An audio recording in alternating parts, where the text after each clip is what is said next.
Chapter 499. Although more than half of the Six Nations forces had been destroyed by the catastrophe, they still managed to maintain their intelligence network.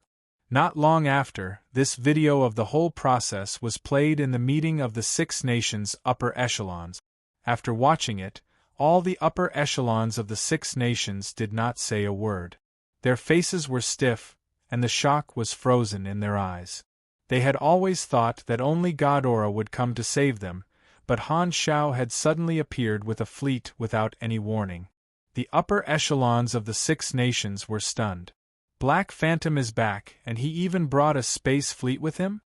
He had gone to space 2 years ago, and there had been no news of him since.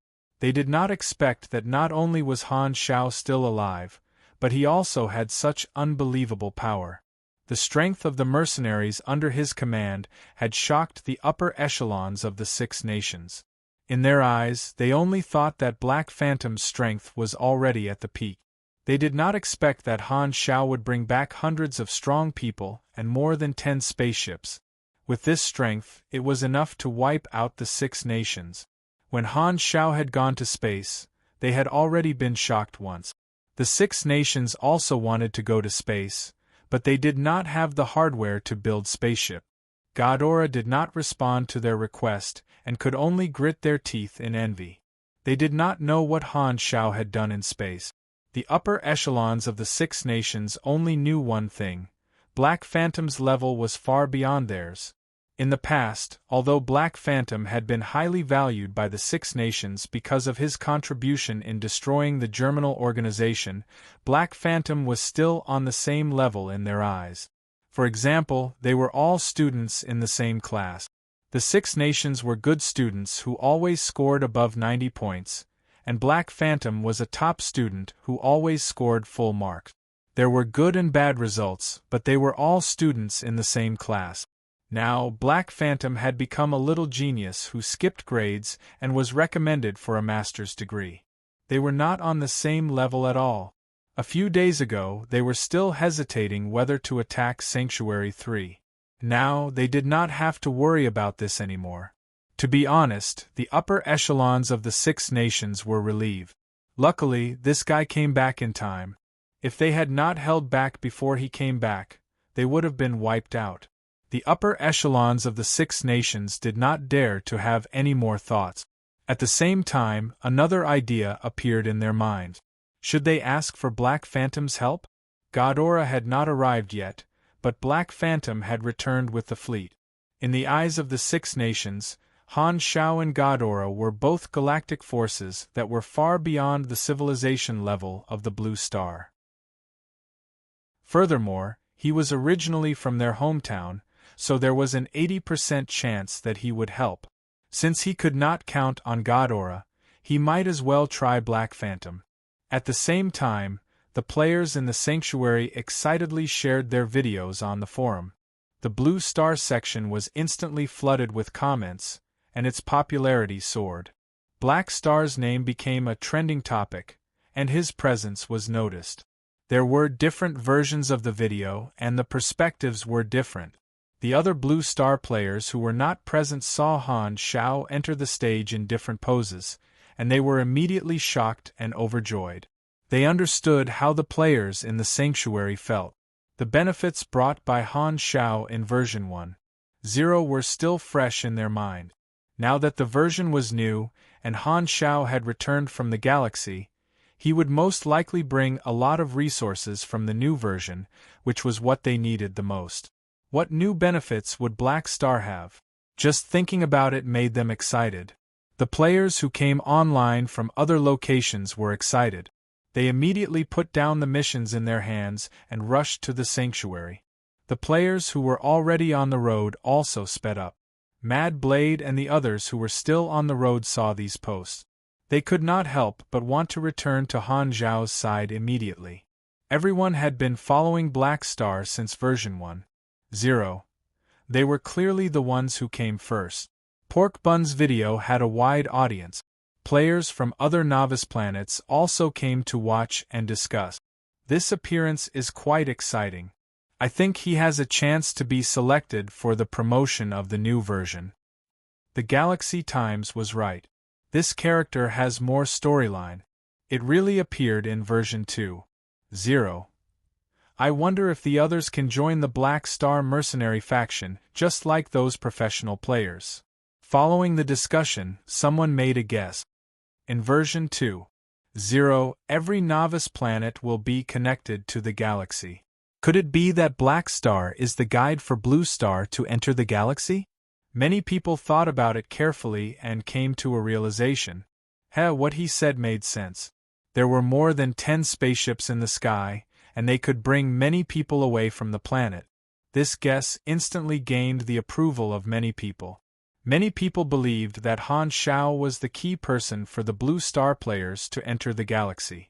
In the core area of Sanctuary 3, Han Shao got the mercenaries who knew magic to help him cultivate the materials for the suppressant.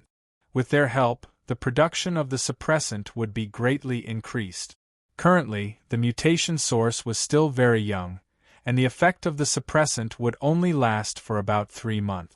When the mutation source entered the next stage, it would require a few doses of the suppressant to achieve the suppressant effect. Thus, resources were still lacking. Saving the refugees could increase the progress of the mission, and Han Zhao's mission also shared the progress of the players. This was the same for everyone.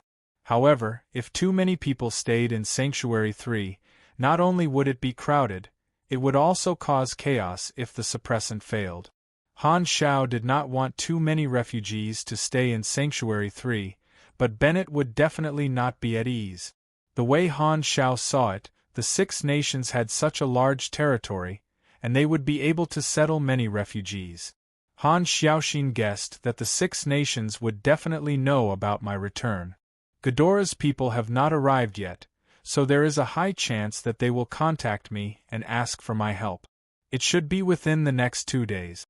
Sharing the suppressant with the 6 nations would be beneficial to the overall situation. While he did not like the other 5 nations, if he could preserve the civilization of Blue Star, it would be beneficial as well. In his previous life, Yeching had only been alone. Now, he had many mercenaries under his command that could cultivate the ingredients for the suppressant. He could get them to help the 6 nations create the suppressant formula, and Sanctuary 3 would not stand out too much. Of course, this would require the 6 nations to take the initiative to look for him for help. If he were to personally help them, it would be too shameful, and the respect the 6 nations had for him would decrease. This was not in line with his plans, and he was confident that the 6 nations would try to look for him. However, Yeching's suppressant was not the only method to deal with the mutation disaster. Ghidorah was a magic civilization, and they also had similar suppressant. However, they were also in short supply. After all, wasting suppressants to protect billions of unrelated natives was a waste of resources. Furthermore, Ghidorah had to deal with more than one planet. In the storyline of his previous life, Ghidorah selected targets and gave out suppressants. Most of the refugees did not have the right to use them, and the players could earn money by completing tasks assigned by Ghidorah to buy suppressants. They could then complete some of the refugees' requests and increase the mission progress. However, with Han Zhao's influence, the production of emerald grass suppressants had increased tremendously. Furthermore, the suppressants were basically given out for free, so Ghidorah's suppressants were no longer as important. Although this did not seem important, it was an extremely important part of Han Zhao's plan. That was because this involved the change of the currency system. The Blue Star players used the local currency, which was not recognized in the galaxy. What Han Shao needed now was Anas, and the players' money came from the NPC missions. They had not connected to the galaxy yet, so they did not have Anas. Thus, Han Zhao's target was Ghidorah. Ghidorah would give out missions to the players, and the reward would be Anas. The players did not need to buy Ghidorah's suppressants, and they would be able to save money. Seeing that Han Shao had so many machinery equipment and class advancement knowledge, as well as being able to increase the relationship between factions by spending money, It was clear where the players were more willing to spend their money. Thus, before Ghidorah arrived, Han Xiao was not prepared to sell any machinery. He would only impart skills and knowledge to earn experience. Ghidorah still does not know that the mutation source is part of Darkstar's scheme. As long as I reveal this, Ghidorah will immediately pay attention and send people over. As he watched the mages transplant the materials, he stroked his chin and thought of his own plan. Darkstar arranged the mutation source for some sort of strategic purpose. As long as Ghidorah does not appear, Darkstar will not appear either. If I inform them to rush over, the battle between the two factions will immediately begin. They are all indirect competitors for my recruitment of players. If I do not inform them, I will seize the opportunity and make use of this time to increase the attractiveness of my faction to the players. If both sides were to interfere, the official battle would begin. However, before that, it would be beneficial to him. He had also seen the commotion on the forums. Just as he had expected, the influence of his return was slowly fermenting among the players, and it was extremely beneficial. Han Xiao pondered for a moment and decided not to reveal his information first. He would wait for Ghidorah to come over before revealing it. He had grasped the truth of the mutation disaster and the original mutation source. He needed to find a good opportunity to hand it over to Ghidorah to maximize his profit. However, now was not the best time, and there was no need to be so anxious. My goal is to get as many players to join my mercenary group as possible. However, I cannot allow just anyone to join my mercenary group. I have to set a threshold for entry. Otherwise, it will seem like I am not picky. Furthermore, players will not cherish things that are too easy to obtain. However, I have to consider the number of people, so the threshold for entry has to be moderate. What I can confirm is that many players want to join my faction. It will be best if I can create a competitive situation. After all, the victor will be envied by others, and I will make joining my faction a privilege that only the victor can enjoy. This way, the players will value this opportunity even more. Han Zhao's eyes turned, and he had a pretty good idea. He remembered it in his heart. Version 2.0 was about to begin, and he had many things to do as well. However, before implementing these measures, there was something more important that he had to do immediately. That was to harvest a wave of experience points and allow his strength to soar once again. Han Xiao was currently at level 116, and his experience points on his interface was less than 100 million. He had not leveled up for almost a year, and there were hundreds of blueprints on his skills interface. His need for experience points was like a ravenous hunger. Chapter 500. The impact of the return was still strong, and it was sensational. All the residents of the sanctuary had come, and from the square to the surrounding streets, it was packed with people. The best viewing spots around the high platform were naturally occupied by hundreds of thousands of players, and there were 3 layers of people inside and 3 layers of people outside. Everyone wanted to hear what Black Star, who had returned from the galaxy, had to say. Han Xiao walked out of the core area with a group of mercenaries following behind him. Many pairs of eyes looked over with excitement and anticipation. Wherever they passed, the sea of people automatically parted. It was like the opening of the sea in the legend. Walking up the platform, the mercenaries stood by the side. Han Xiao looked around, and there was a sea of people. Millions of pairs of eyes were staring at him from all directions. His every move was under everyone's observation. Han Zhao's face was calm. With how thick-skinned he was, he did not know how to spell the word nervous. He slowly raised one hand, and a compressed orb rolled out from his sleeve and landed in his palm. He threw it behind him. Zap! A blue electric light flashed. Under everyone's gaze, the compressed orb quickly changed. A silver-black alloy mechanical throne unfolded below Han Xiao. He slowly sat down. The mechanical throne slowly rose into the air and floated more than 10 meters in the air. At the bottom of the throne was the blue light of the anti-gravity stabilizer, looking down at the crowd on the ground. Immediately after, 3 identical void mirror images appeared behind him. They faced different directions and took care of the crowd in all directions. In the sky above the sanctuary was a fleet in a circular formation.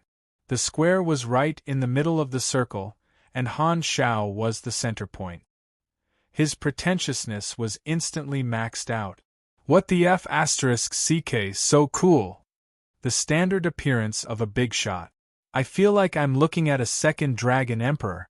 This is so F***king awesome. Han Technician used the method of raising his pretentiousness. Sitting on the throne that could fly, he felt very cool. The players were all excited. He looked around, cleared his throat, and spoke in a deep voice. Through the mini loudspeaker, his voice traveled very far. I'm back.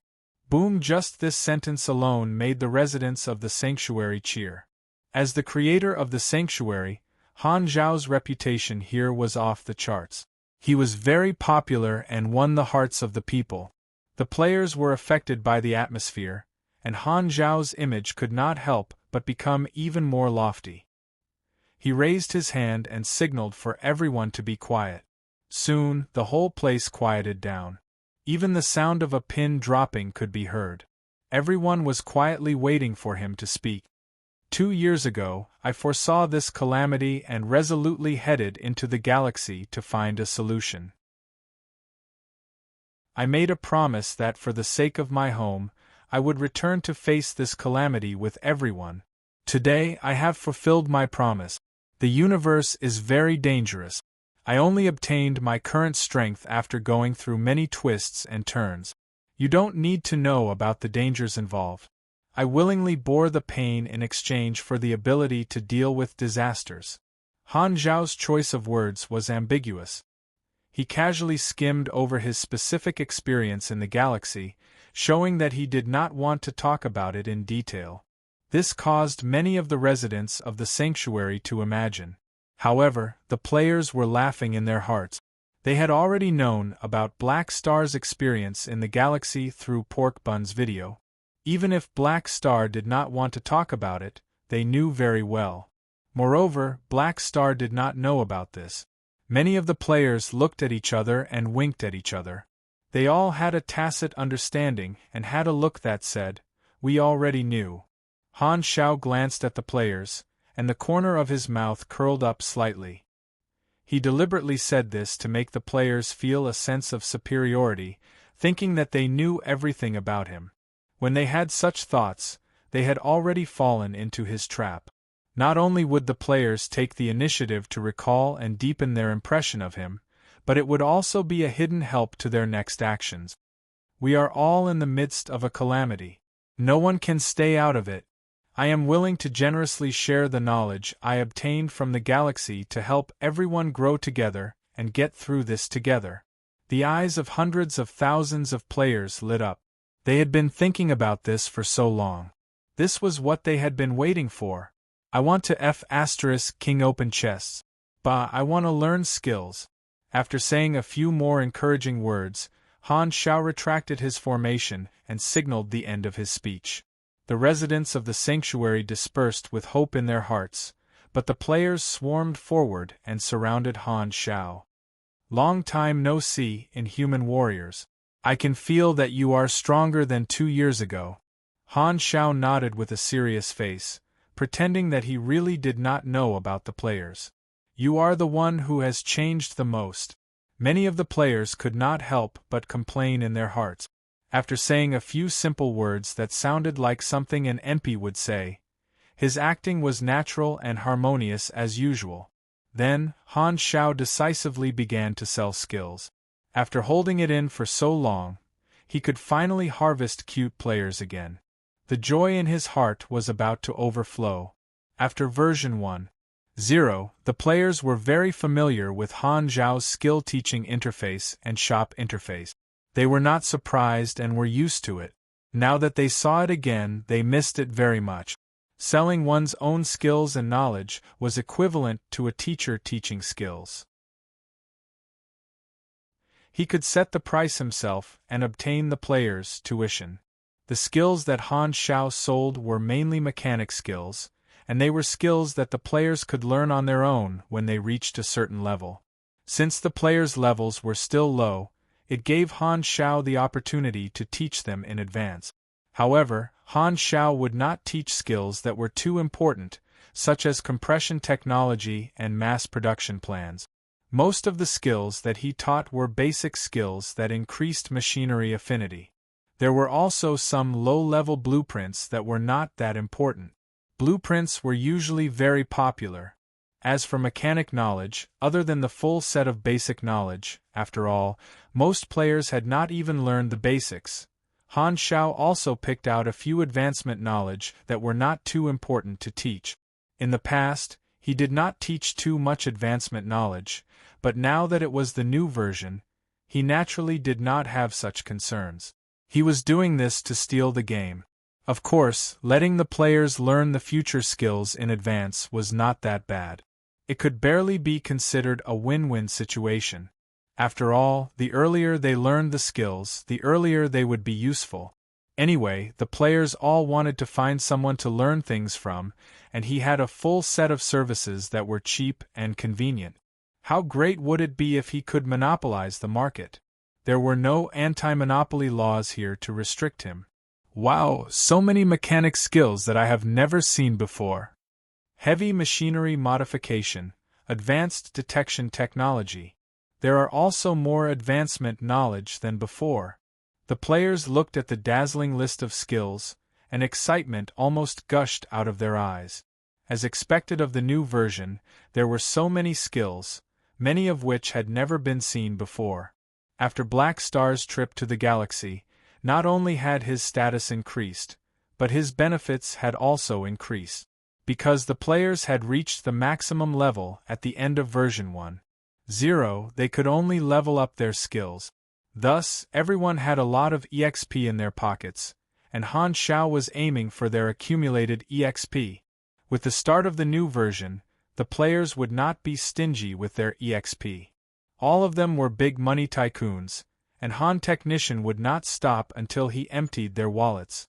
Not long after he started selling, Han Xiao's EXP on the interface skyrocketed, and notifications flooded the screen. A large number of players did not hesitate to learn the skills, and they spent their EXP lavishly, allowing him to earn a lot. Looking at the jumping EXP on the interface, Han Xiao smiled with satisfaction. He was like an old farmer who had worked hard for half a year and finally had a good harvest. He had been looking forward to this moment for a long time. The EXP gained from the players learning the skills was like a river flowing backward, quickly filling up Han Xiao's EXP bar. The EXP that was originally less than 100 million shot up like a rocket. 200 million. 300 million. This efficiency was much higher than in version 1.0. Of the hundreds of thousands of players in the sanctuary, more than 30% were mechanic players due to Han Xiao's hard work in version 1.0. The ratio was much higher than in his previous life, and the market was huge. The price that Han Xiao set for the skills and knowledge was not ridiculously high, but it was not low either. Compared to the price of a few thousand in version 1.0, he was now setting it at least in the tens of thousands. Because there was only one company for the time being, he did not need to lower the price to compete in the market. This was the benefit of having a monopoly. As long as 100 people learned a few skills, it would already be millions of EXP. The profit from 200,000 mechanic players would definitely be much higher than in version 1.0, at least in the billions. However, at Han Xiao's level, the cost of leveling up was also very high, and it would be even higher in the future. The more EXP the better. Only Han Xiao could level up like this. When the players were at his level, they would have to do missions for a long time to accumulate enough EXP to level up once, and they would still be as happy as an old chrysanthemum. Speaking of which, it was quite embarrassing. In his previous life, Han Technician was also like this when he was still a newbie. It was only later that he slowly developed the character of a salted fish. Sigh, he was once a playboy, but the moment he entered the world, time rushed by. With my current speed, the EXP I get today should be enough to reach level 120, Han Xiao thought to himself. Once he reached level 120, he would be stuck on another promotion mission. He had a mission completion card in his hands. If the mission was too troublesome, he was prepared to use it directly. After all, he had to stay in Blue Star and could not leave to do missions. To reach level 140, he would need a huge amount of EXP, and harvesting it once was probably not enough. Teaching skills and knowledge was not a one-time deal. When the players learned the same skill twice, it was equivalent to finding a teacher to level up the skill. There were long-term benefits, and Han Xiao was very patient about this. Not only did he want to gain a lot of EXP, but he also wanted to make sure that his future generations would be endless. His personal skills were targeted at the mechanic class players, but he naturally did not neglect the players of the other two classes on planet Aquamarine. Fair treatment was the way to go. They're all mechanic skills. This is so uncomfortable. Black Star was a mechanic teacher, and the happiest people were undoubtedly the mechanic players. Their faces were flushed red, and it was as if they were going to laugh out loud at any moment. The pugilists and espers could only be envious. It was their fault for not changing their class to mechanic back then. If only Black Star was their class teacher. Unable to learn Black Star's skills, the players of the other two classes could only open the shop interface. However, they discovered that they could open the Black Star Mercenary faction store, and they were instantly pleasantly surprised. Isn't this the faction store in Pork Bun's video? It's actually open to us too? By the way, I wonder if we can join the Black Star Mercenary and become part of them. Maybe we can even appear in Pork Bun's video. Tisk, these items are all grayed out. We can only look at them but not buy them. Oh, I understand. We can only look at the faction items. If we don't join, we can't buy them. Wait, look at the items above. The players carefully browsed through the faction store, and they were suddenly overjoyed. Other than all kinds of mechanical equipment, there were actually pugilist and esper class advancement knowledges in the store interface. However, the faction store could only be browsed, and it indicated that they had to join the faction to purchase them. Furthermore, the prerequisite to purchase these two class advancement knowledges was that the mercenary group had to have faction favorability, which was 1000 faction favorability. Black Star, we want to join your mercenary group. How can we join the group? The players rushed forward and asked. Due to the image that Han Xiao had always created and the video of Pork Bun, they already had a good impression of the Black Star mercenary faction. Seeing these practical benefits, they immediately became determined to join. You want to join my mercenary group? Han Xiao pretended to be very surprised, and he pretended to ponder for a while before saying, yes. Chapter 501. Elite? Selection?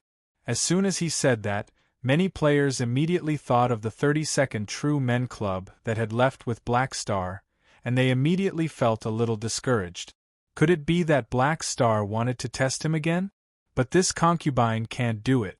If this concubine could pass, we would have flown into the sky together with you.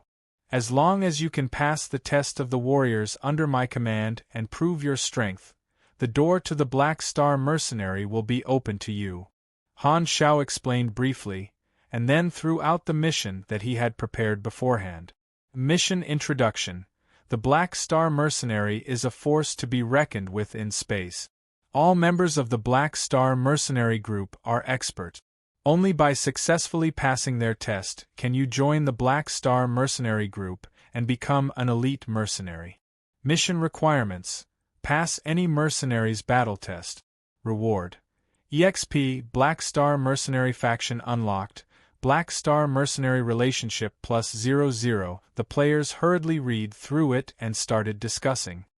So it wasn't Black Star who personally chose him. It doesn't say what the combat test will be like.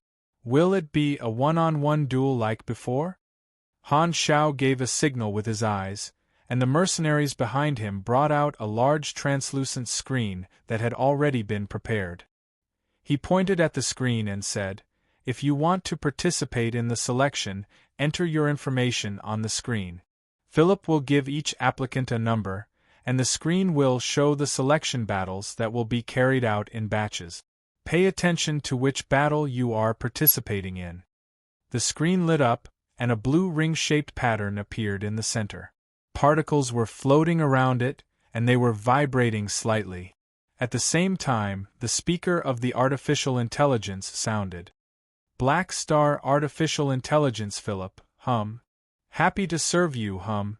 Many of the players were surprised and followed the instructions. They entered their names, professions, and other information and received a number that represented their identity. Soon, a new interface appeared at the top of the screen, indicating that a new selection was about to begin.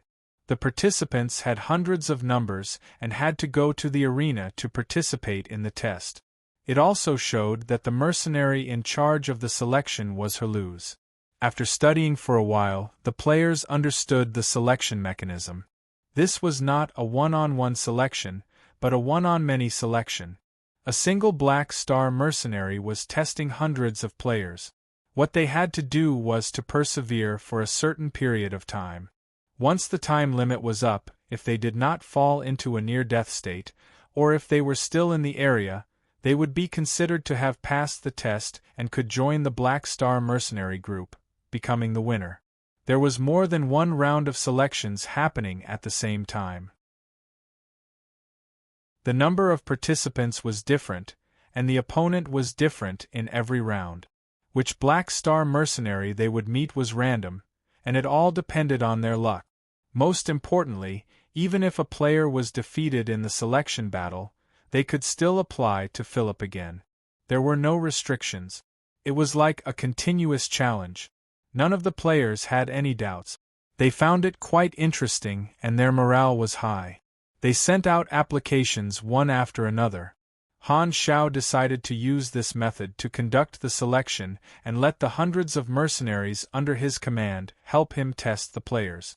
Anyway, these mercenaries had nothing to do. Instead of letting them play cards and waste time every day, he might as well find something for them to do. Not only would it save him energy, but it would also be more efficient. The selection was just a formality. Of course, he knew how strong the players were now. Although it was better to recruit as many players as possible, he could not just let any random player come over and say, "I want to join." That would be too simple. Which of the better factions did not have prerequisites to join? Setting up the selection was a clever way to make the players feel that joining the mercenary group had a threshold and was challenging. They could not join just because they wanted to. He thought about it yesterday and decided to make the selection into a daily activity in the eyes of the players. A mercenary would select dozens or hundreds of players at once.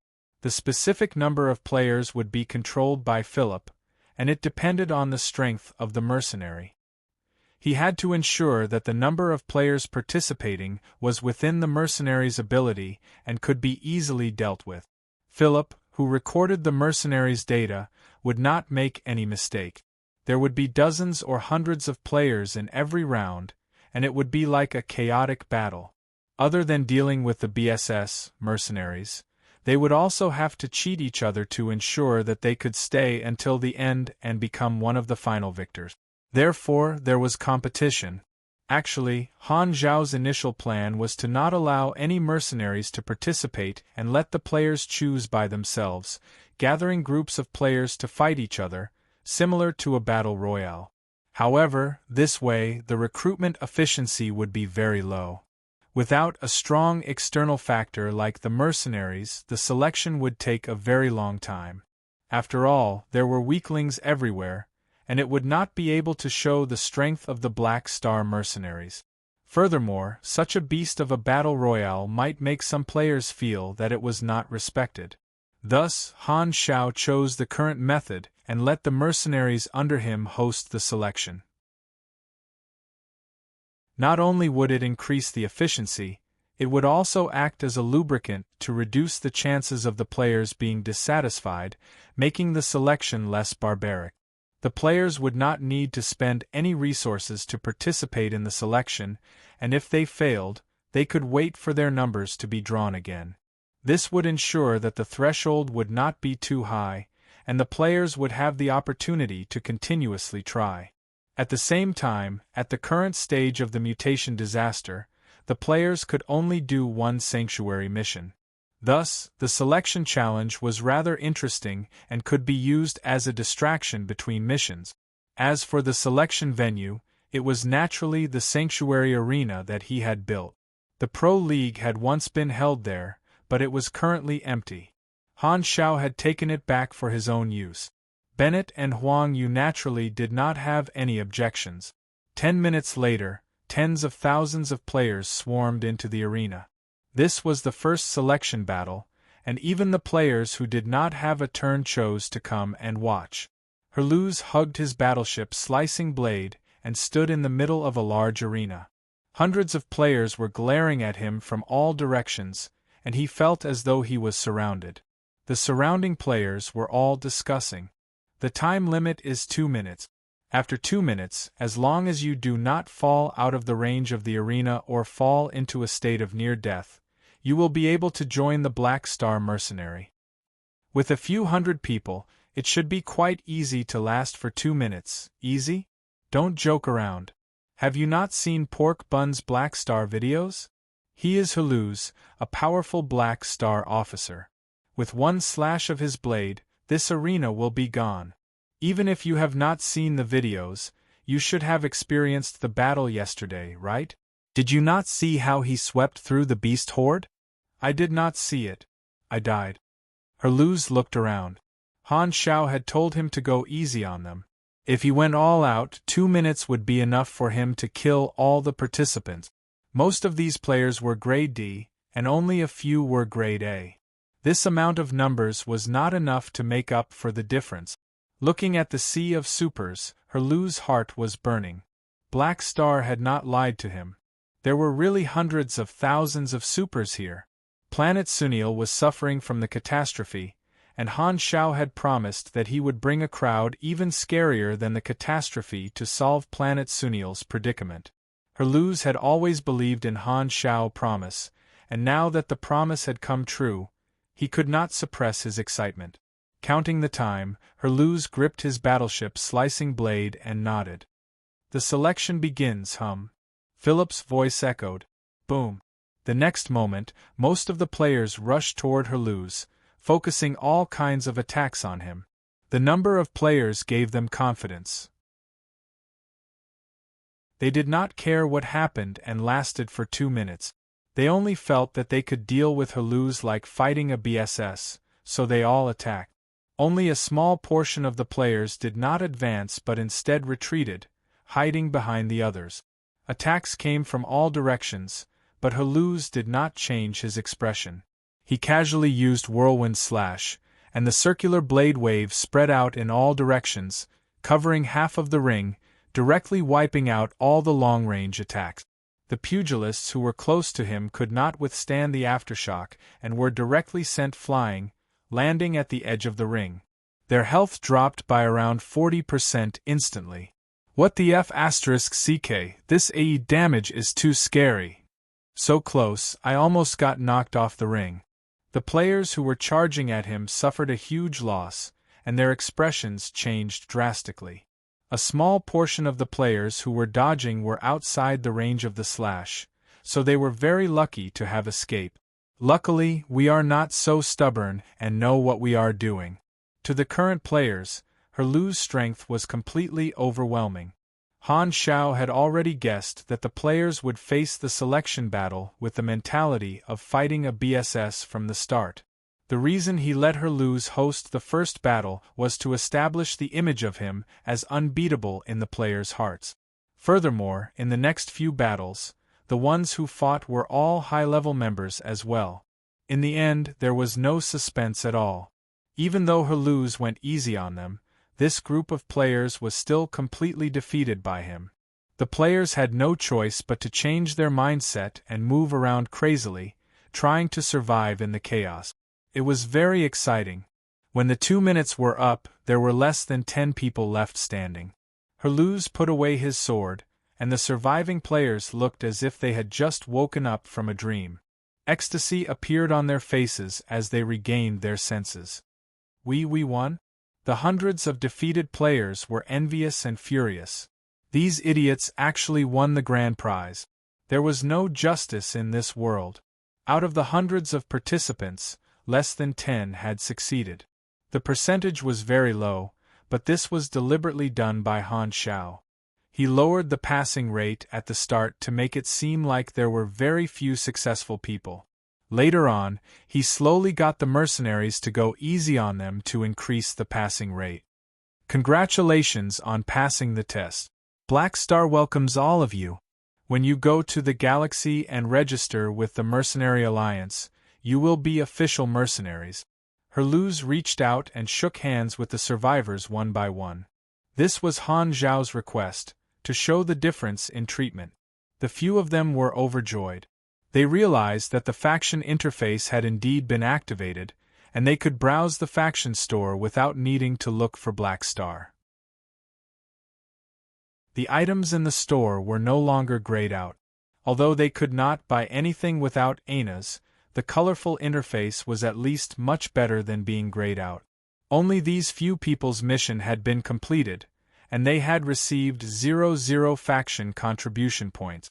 They had seen Pork Bun's video and knew that the 00 faction contribution points could be purchased with 50 ANAs.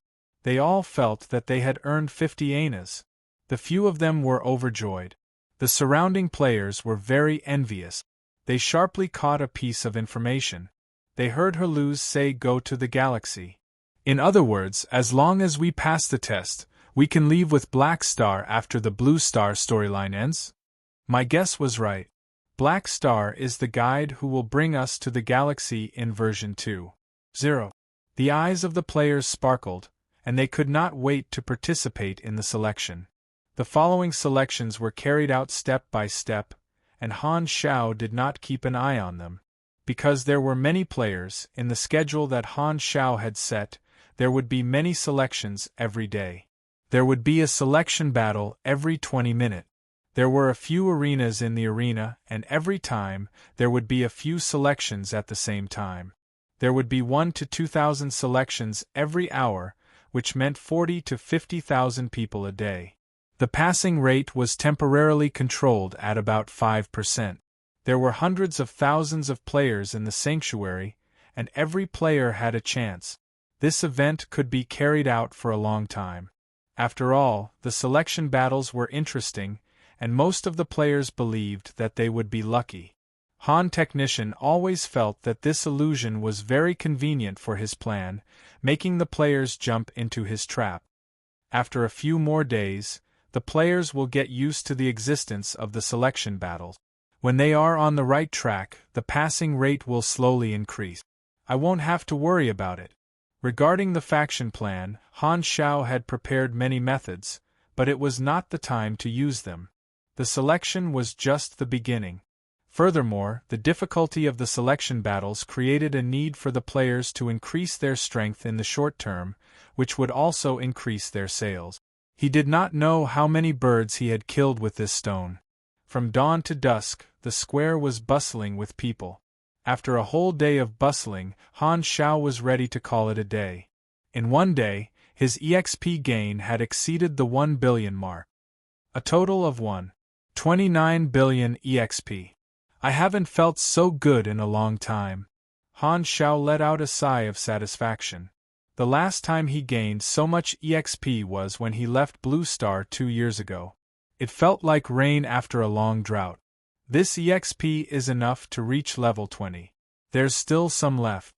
He opened the interface and was about to add EXP to level up when suddenly, there was a rumbling sound in the sky. Looking up, he saw a new spaceship slowly descending. This was the spaceship that he had sent to pick up Mad Blade and the others. It had finally arrived. Whoosh! The hatch opened, and 50 players including Mad Blade, Pork Bun, Hao Tian, and the others jumped out with jetpacks and landed in the square. Most of the players in the square recognized this group of professional players. They looked over with surprise. "Yo, you guys are back too." Many people greeted them warmly. This group of professional players had performed well in the Pro League and were quite popular. They had not seen these professional players in a long time.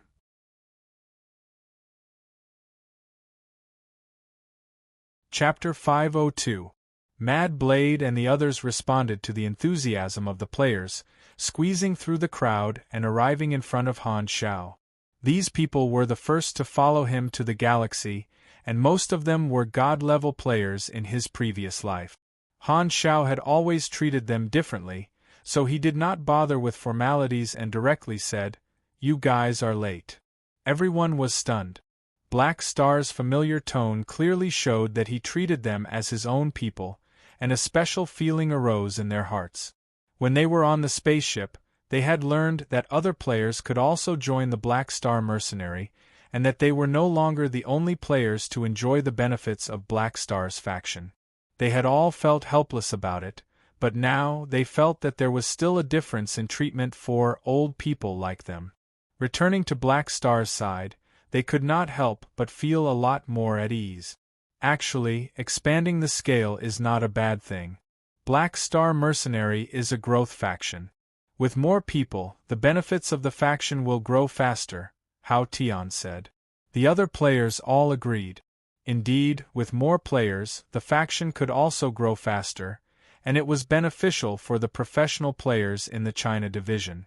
However, they all understood the logic, but not being able to monopolize Black Star was very uncomfortable. In version 1.0, Han Xiao had already instilled a concept in the players through Pork Bun's video, which was that his faction would continue to grow as more and more missions were completed. This made the players feel that they could contribute to the development of the faction and receive higher benefit. Now, this concept was not deeply ingrained in the hearts of the players. When they entered the galaxy, the players would personally experience this point. By then, not only would they work hard to complete missions, but they would also take the initiative to invite other players to join Black Star. Furthermore, while the players were working hard for the development of the faction, the sense of belonging would subtly take root in the hearts of some of them. This was one of Han Technician's plans. This group of players did not delay and went to Han Xiao to learn skills like the other players. They looked forward to joining Han Xiao because they realized their advantage. They were the only ones with Anas. The pro players had gone to the galaxy early, and Han Xiao made them rich together. The Planet Aquamarine players could only look at the items in the faction store and drool. They were the rich ones who had the ability to spend. The shop has updated a lot of equipment and advanced knowledge. There's a new Senil set? The simplified general class armor has much higher stats than the NCO class armor. Too bad there's a level restriction. Electromagnetic rechargeable shield? That's not a bad thing. I don't remember this item being available before the update. The faction store had a lot of new products and they were almost dazzled by the selection. After discussing for a while, they all bought what they wanted, mainly advanced knowledge. In any case, buying knowledge was definitely not a loss. They had seen the market price in the interstellar space, and it was simply a scam. The benefits of the Black Star faction were still the best. A set of advanced knowledge only cost around 10,000 renminbi, which was more than half the price. The prerequisite to purchase it was 1,500 faction contribution points. These players all had a few hundred faction contribution points. Below 1,000 faction contribution points, 50 anas could be exchanged for 100 faction contribution points. Above 1,000 faction contribution points and below 5,000 faction contribution points required 500 anas to be exchanged for 100 faction contribution points. Even so, Buying an advanced knowledge for 10,000 faction contribution points was much more cost-effective than buying it in the interstellar market. Before the update, these players had followed Han Xiao to do 60 to 70 missions. After deducting the cost of repairing and upgrading their equipment, they now had around 20,000 to 30,000 renminbi in savings. They were rich, and they immediately contributed the first sum of money to Han Xiao in version 2.0. In less than 5 minutes, they had more than 600,000 anas in their hands. Han Xiao was elated. Paying for knowledge was an old gangster. His future was bright. He could only harvest when the players were rich. These players were the first batch of experimental fields. Han Xiao had already verified that his idea was feasible, so this harvest was within his expectations. Bringing Frenzied Sword and the others back was not only for them to spend money and replenish his depleted wallet, but also for them to set an example for others. Since the other players were poor, he would let them see the rich up close and feel the difference.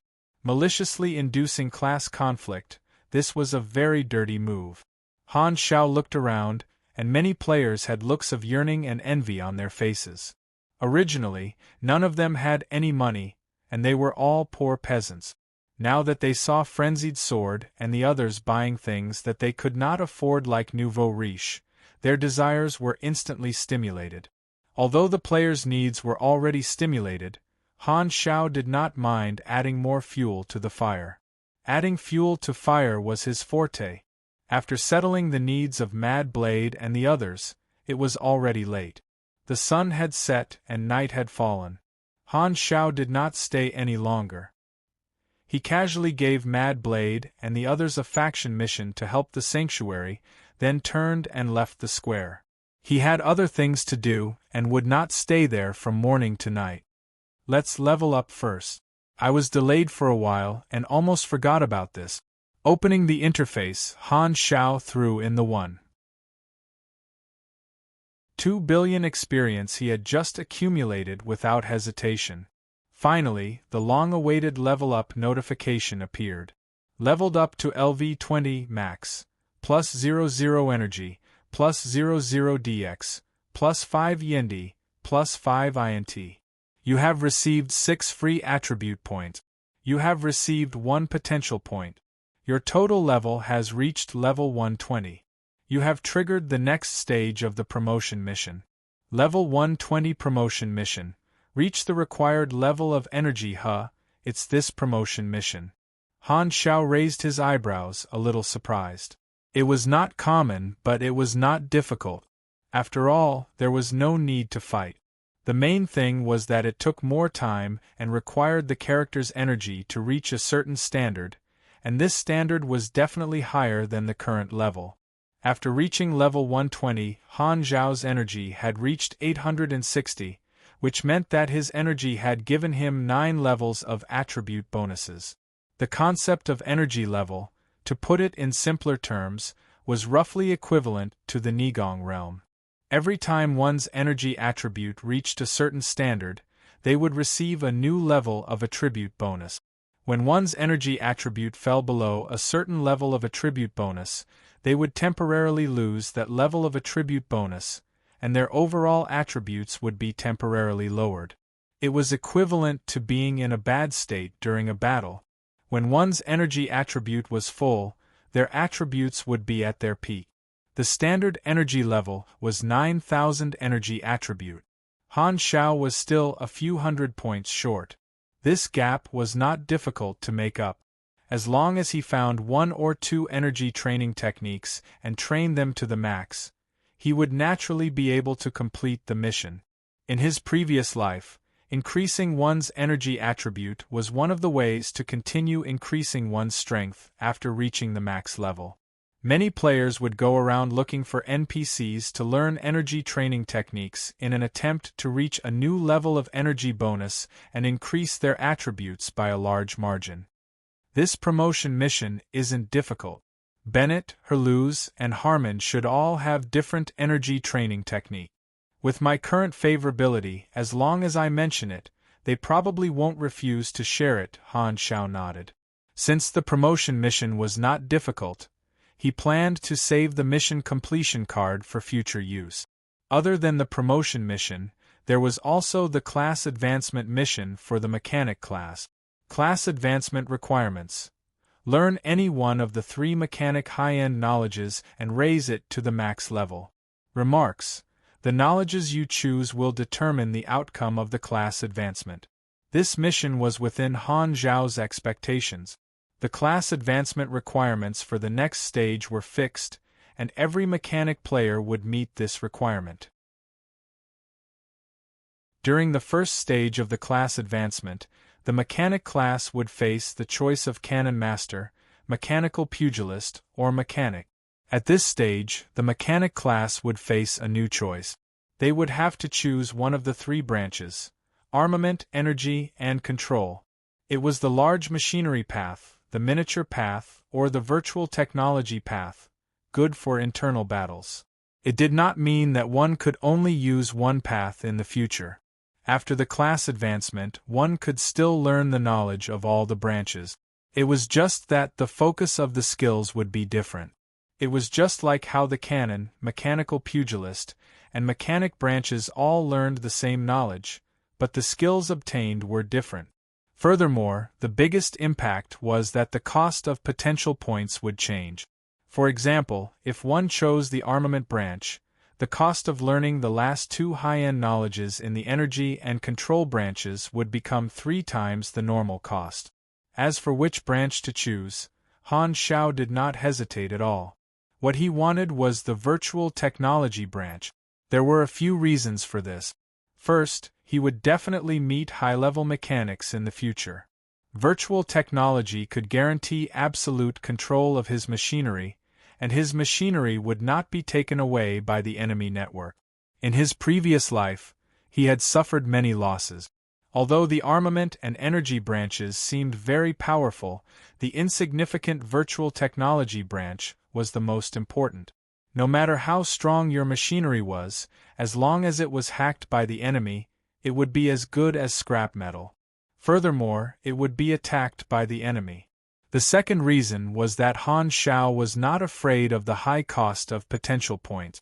It was almost impossible for normal players to learn all the class knowledges, and the astronomical cost would make people despair. However, it was not impossible for Han Xiao. He had the huge EXP channel that was the players, and the speed at which he gained EXP was countless times faster than the players. As long as he kept maxing out his skills, he could slowly accumulate potential points. Therefore, the negative impact was not too big for him. I still have about 200 million EXP left. Let's not rush the class advancement. I'll finish the class advancement mission first and accumulate enough EXP to level up. Han Xiao looked at his level 120 attributes and casually threw all his free attribute points into intelligence, breaking through the 900 mark. He then closed the interface and returned to his residence. The core area of the sanctuary was divided into a separate area for him and the mercenaries to live in. But after turning the last corner, Han Xiao suddenly stopped and saw Bennett waiting for him at the door. "Black Star, the 6 nations want to talk to you," Bennett said in a deep voice and went straight to the point. "They really can't sit still anymore." Han Zhao's eyes flashed. After waiting for an entire day, the 6 nations had finally made a decision. Now, it was his turn to extort them. The 6 nations had once sided with Ghidorah, and now, he had seized the opportunity and intercepted them before Ghidorah arrived. His position was no longer the same as before. Whether or not he could turn this novice planet, Blue Star, into a long-term base depended on the outcome of this negotiation.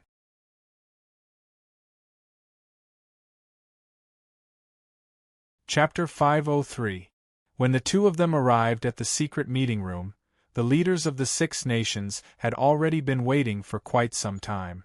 The giant screen in the meeting room showed the images of the leaders of the 6 nations.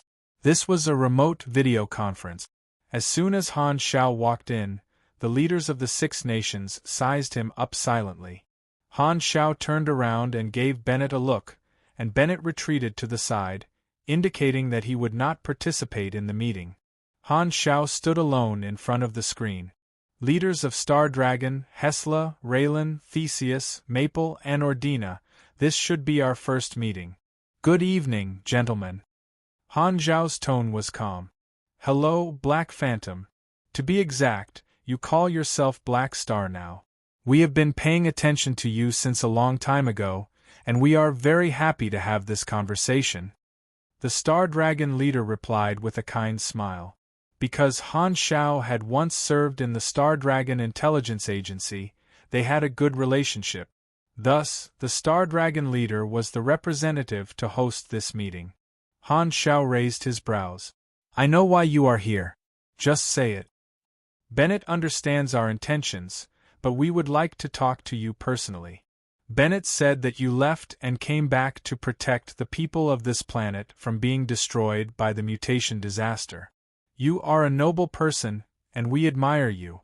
As you can see, our people are in danger, and we hope to receive your help through this meeting. The Star Dragon leader did not beat around the bush and went straight to the point. Then, what do you want? We hope that you can help us restore order and save the people in danger. How do you want to implement this? Han Xiao asked patiently.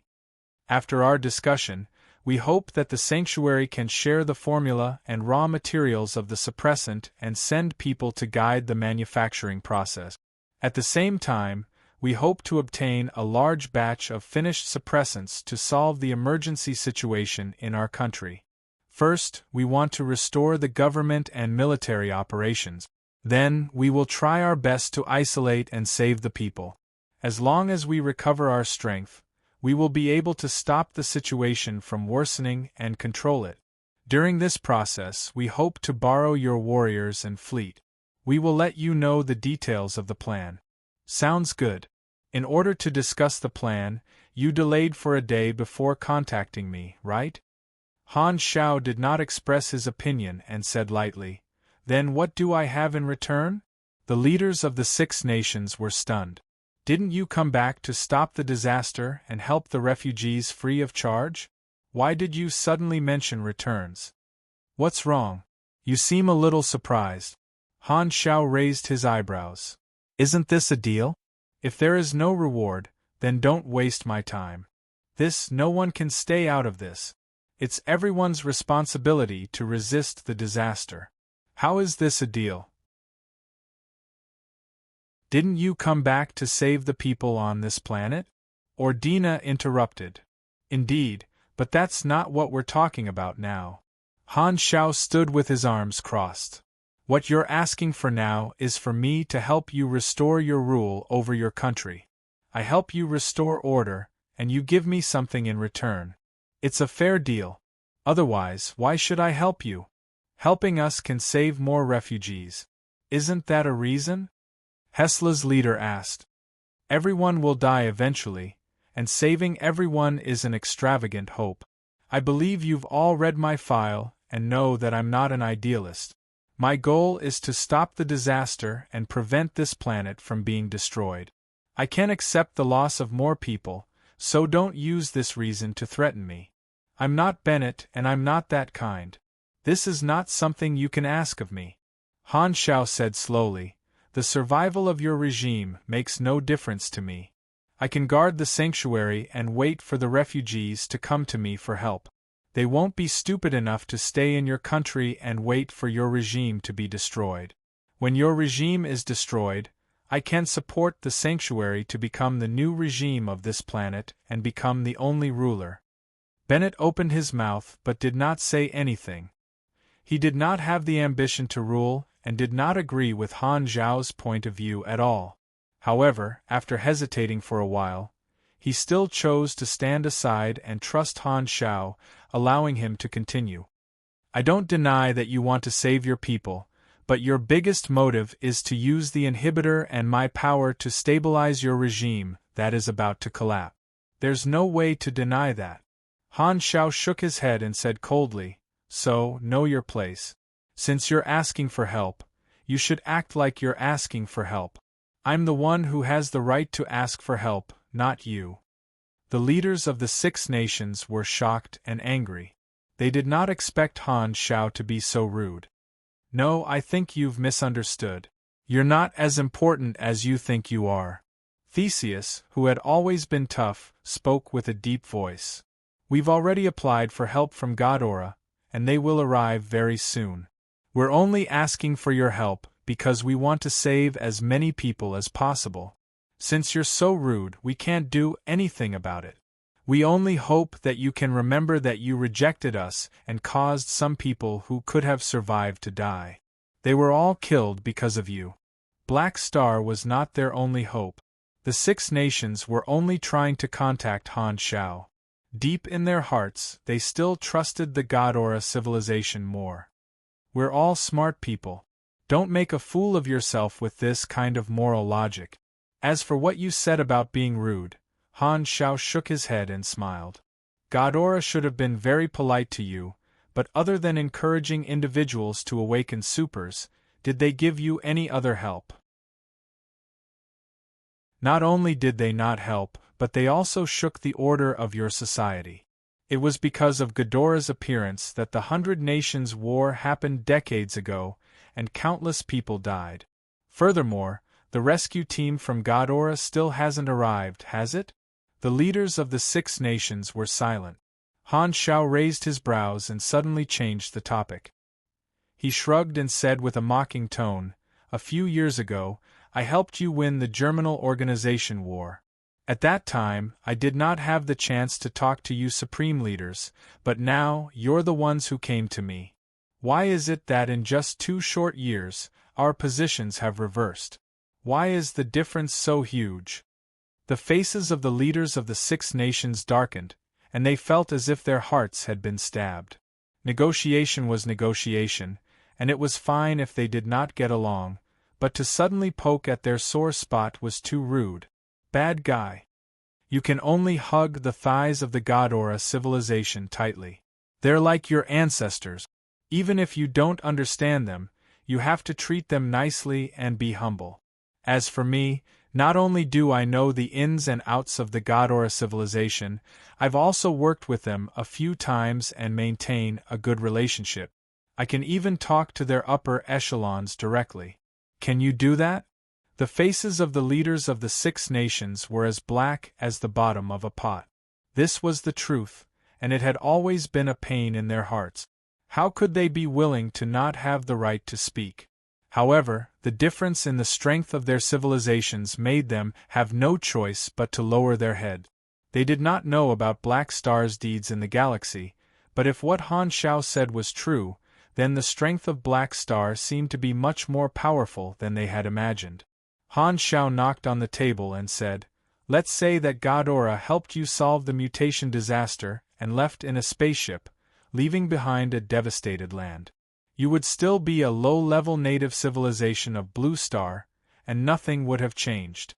How could you expect Ghidorah to bring you into the galaxy?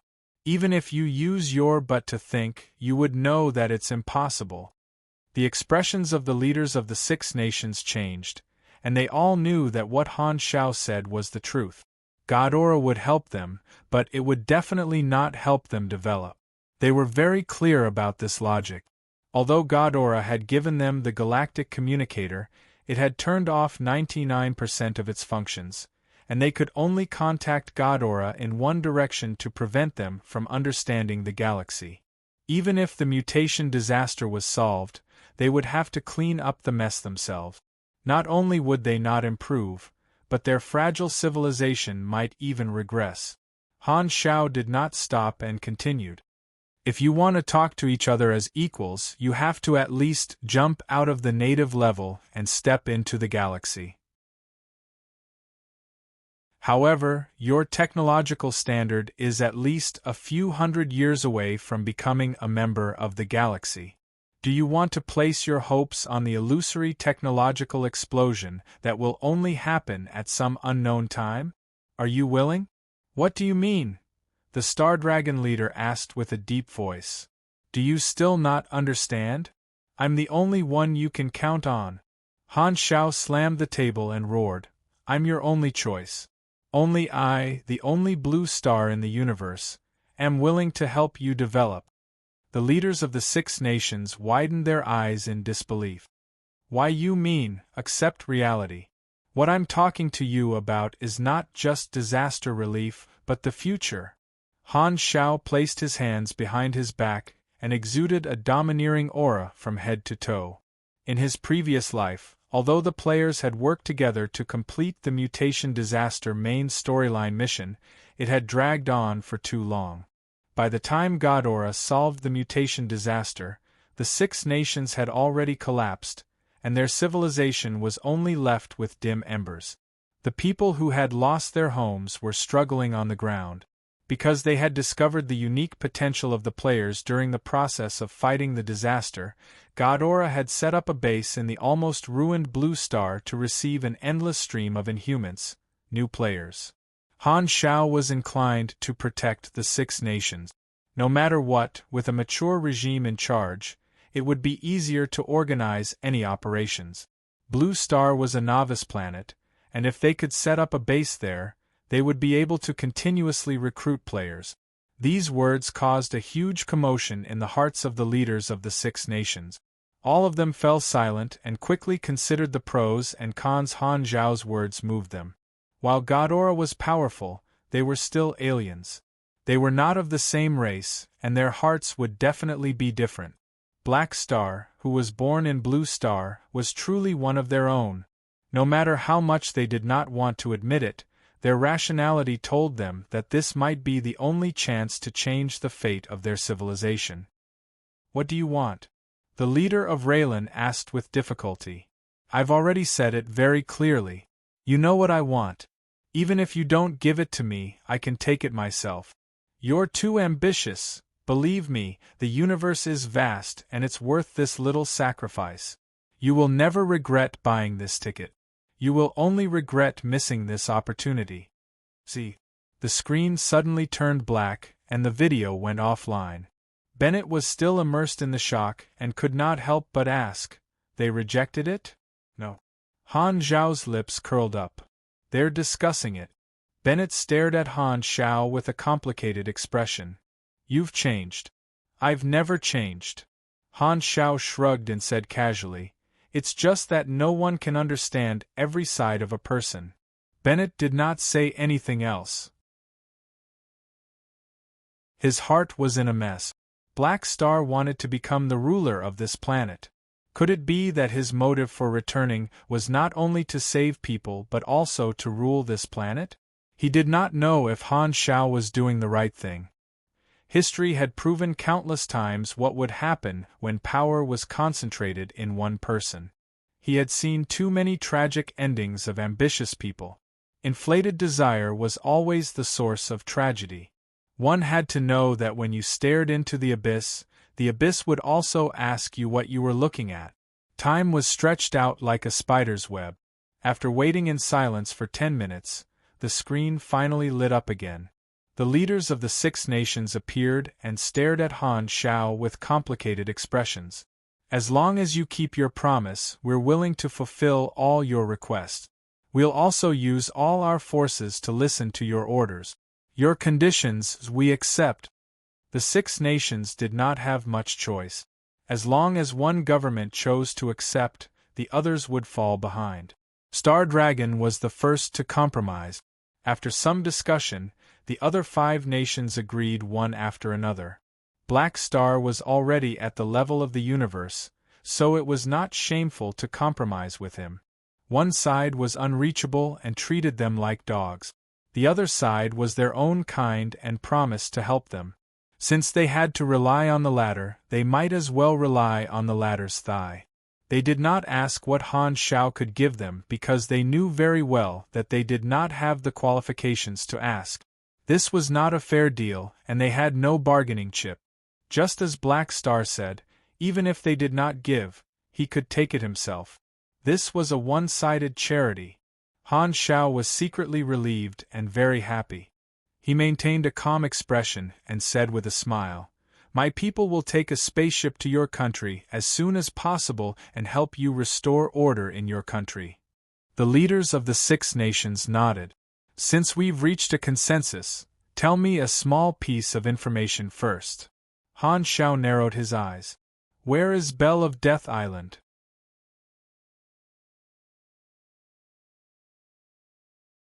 Chapter 504. Without any skills, they did not have the qualifications to be locked up in the Bell of Death Island.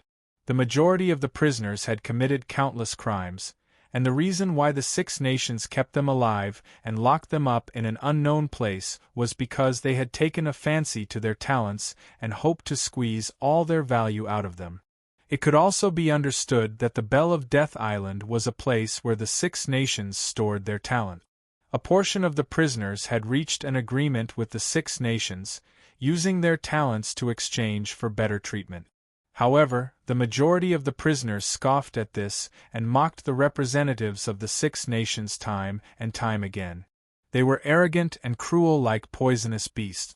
The prison guards were instead afraid of them, and many of the prisoners were forbidden from coming into close contact with them. Just yesterday, the 6 nations had lost contact with the Bell of Death Island. With the calamity sweeping across the entire world, the 6 nations could not even protect themselves and could not care about the Bell of Death Island. What the 6 nations did not know was that the Bell of Death Island was also affected by the mutation disaster. The prison guards had fallen ill on a large scale, and their duties had all been thrown to the back of their mind. Some of the prison guards had even opened the metal doors of a portion of the prisoners, and it was as though they had released a ferocious tiger from its collar. Poochie! Fresh blood spurted out from the human bodies and dyed the gray metal corridor red. The incandescent lamp in the middle of the ceiling was dyed red, and the light in the corridor was dyed red. A 2-meter-tall muscular Sharnak threw away the corpse of the prison guard that had been torn into 2 pieces, and the 2 pieces fell to the ground with a loud thud. The muscular man's upper body was naked, and his muscles were fully exposed. His body was covered with old scars and the natural patterns of the Sharnak people. He was bald, and to be precise, all the male prisoners had been shaved bald. The muscular man flung the blood off his hands and turned around to take a look. There were more than 10 prison guard corpses on the ground, and the prison guard that had been torn apart by him was among them. Hundreds of yellow bullet shells were scattered in the pool of blood, and there were also many guns that had been crushed by him. The stench of blood lingered in the air.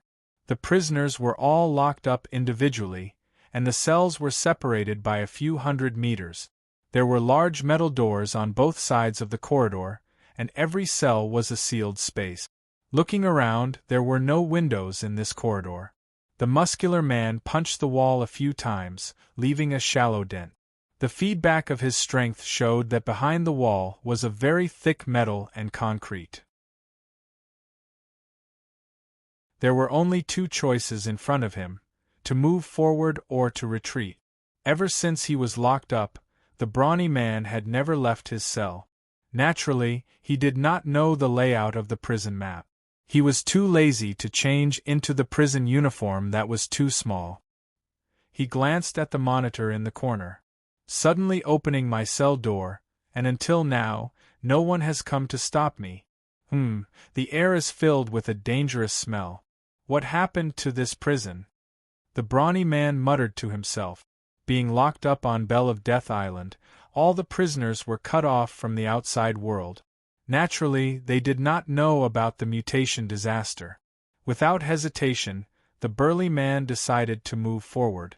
After walking for a few hundred meters, a metal gate blocked his path.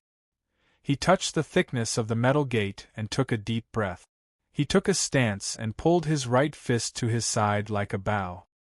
His muscles suddenly bulged, and his fist, which was the size of a casserole pot, smashed heavily on the door. Dong! Dong! Dong! After more than 20 consecutive punches, the crater outlined an oval outline. The brawny man lowered his shoulder and rammed into the metal. The metal was immediately torn apart and sent flying by him, opening up a passage. After walking for a while, he finally saw the cells of this corridor. In front of the door were the corpses of several prison guards. The door was wide open, and the prisoners inside were nowhere to be seen. The prisoners of Bell of Death Island did not have the opportunity to know other prisoners, and the brawny man was no exception. He did not know who his neighbor was. He did not think too much about it and continued forward.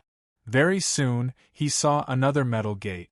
However, this gate had a huge hole, and it was clearly left behind by his equally lucky neighbor. The brawny man did not stop and walked past a few cells. Some of them did not have the corpses of the prison guards, but all the cells were opened. Clearly, they had all been saved by his neighbor. The many metal gates that blocked his path were also opened, and he was able to pass through without any obstruction. He gradually changed from walking to jogging, wanting to catch up to the person in front. After running for a while, he passed through a metal gate. Behind him was no longer the endless corridor of cells but a spacious circular hall. In the center was a grayish-black metal pillar that connected the ceiling to the floor. This was the elevator shaft, and it was divided into 4 elevators. In front of the elevator shaft was a group of prisoners. When they heard the footsteps of the brawny man, they all turned around. Another lucky one, and he escaped alone. A tall and skinny middle-aged prisoner walked out of the crowd and sized the brawny man up. "If you have saved other prisoners along the way, then you must be my neighbor on the other side. Let me introduce myself. I am Jack, a senior executive of the Germinal Organization. I was imprisoned 11 years ago. A member of the Germinal Organization? No wonder you were captured." The brawny man nodded and said with a deep voice, "I am Tyne. I have been imprisoned for 4 years. What happened in the prison? Why did someone release us, and why did no one stop us? I don't know either, but since no one stopped us, this is a good opportunity to escape." Jack pointed at the prisoners behind him and said, "They all have their own abilities. Some of them even know the terrain of Bell of Death Island. He can bring us out of here." A skinny man walked out, pointed at his head, and said, "I once hacked into the top-secret database of the 6 Nations and saw the structure of Bell of Death Island. Although it was only for a few seconds, I have already memorized 60 to 70% of the information. It is just right for me to use it now. Humph, this is why I was captured." In short, Bell of Death Island is not a small island in the sea. The name is misleading, and its real location is under a mountain range. The 6 Nations borrowed a natural cave to build this underground prison. There are a total of 13 floors, and each floor is a circular corridor with many cells. The exterior of the prison is surrounded by a large amount of steel and concrete, and not even a missile can blast it open. "Someone like you." Bang! A thick beam of light flashed. The next moment, everything above the burned face's neck disappeared. The cut was charred, and the headless corpse shook for a moment before falling straight to the ground. Han Shao curled his finger, and the floating cannon halo array circled around him slowly like an obedient pet. He was not in the mood to reason with these vicious prisoners. He was expressionless.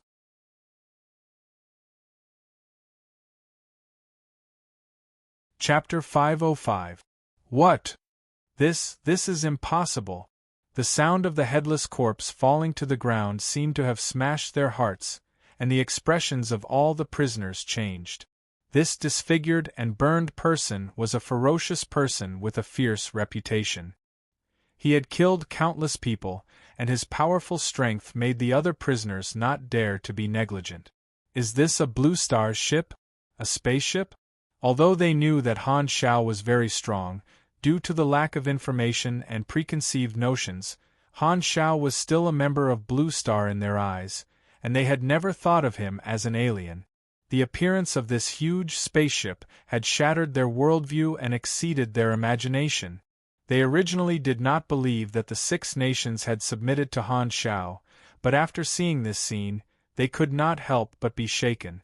The prisoners completely gave up on the idea of escaping and obediently lined up to board the spaceship with bitter faces. The ferocious thugs became docile sheep in front of Han Shao. The last prisoner passed by Han Xiao and suddenly stopped in front of the gangway. He turned to look at Han Xiao and hesitated. "Do you still remember me?" Han Xiao paused and carefully sized up this prisoner. Suddenly, he was stunned. "You are Hannes?" "That's me." Hannes smiled bitterly. "Why are you here? Bennett and I thought that you went missing." Han Xiao had a surprised expression. There was a hidden mission in his interface that Hannes had issued. It was called Uncover the Secrets Behind Blue Star's History. Before Han Xiao left Blue Star, the mission had already reached the third round. However, because Hannes had suddenly disappeared, there were no further notifications. However, the mission had not failed, so he felt that Hannes should still be alive. Hannes being locked up in Bell of Death Island was out of Han Xiao's expectations. "It's a long story." Hannes shook his head helplessly. "I discovered a shocking secret, and this secret brought us danger. Everyone else died, and only I survived." Han Xiao frowned and guessed. "You were locked up in Bell of Death Island, so this was done by the Six Nations? You discovered the secret that they wanted to hide?" "No." Hannes shook his head. "Although the Six Nations captured me, they saved my life when I was on the brink of death." "Then why were you captured?" Hannes smiled bitterly. "Maybe it's because there was a dead god or a person lying beside me at that time." "What?" Han Xiao was shocked. "How did you meet a god or a person?" "Sai, let's talk on the spaceship. You even have a spaceship now. Maybe you are the only one who can use the clues I found." Hannes clenched his fist. He could not suppress the anger in his voice.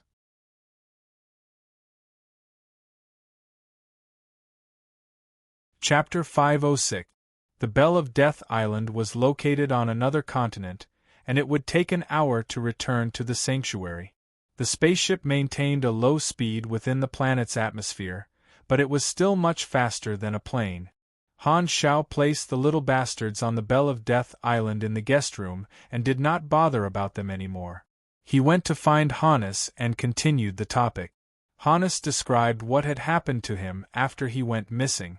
After the Germinal Organization war ended, he had led the team of archaeologists to embark on a journey to find new secret. As Han Xiao had made the players complete quite a number of mission requirements, Hannes and the others had obtained new information. They had found new suspicious points in the vast number of files, and the clues actually pointed to the 100 countries' war on planet Aquamarine. In the past, the Blue Star had more than 100 countries. Although there were some conflicts, it was generally peaceful and filled with curiosity about the universe. As Ghidorah appeared and brought knowledge of the universe, they learned that too many countries were slowing down the development of civilization. The waste of resources was extremely high, and they would be trapped on the planet until they died. Due to the different positions of the countries, no one was willing to give up their sovereignty. Even if they knew that there would be a tragedy in the future, due to various reasons, before the crisis really hit them, most people would choose to be short-sighted. The conflicts became more and more intense, and in the end, military force seemed to be the only path.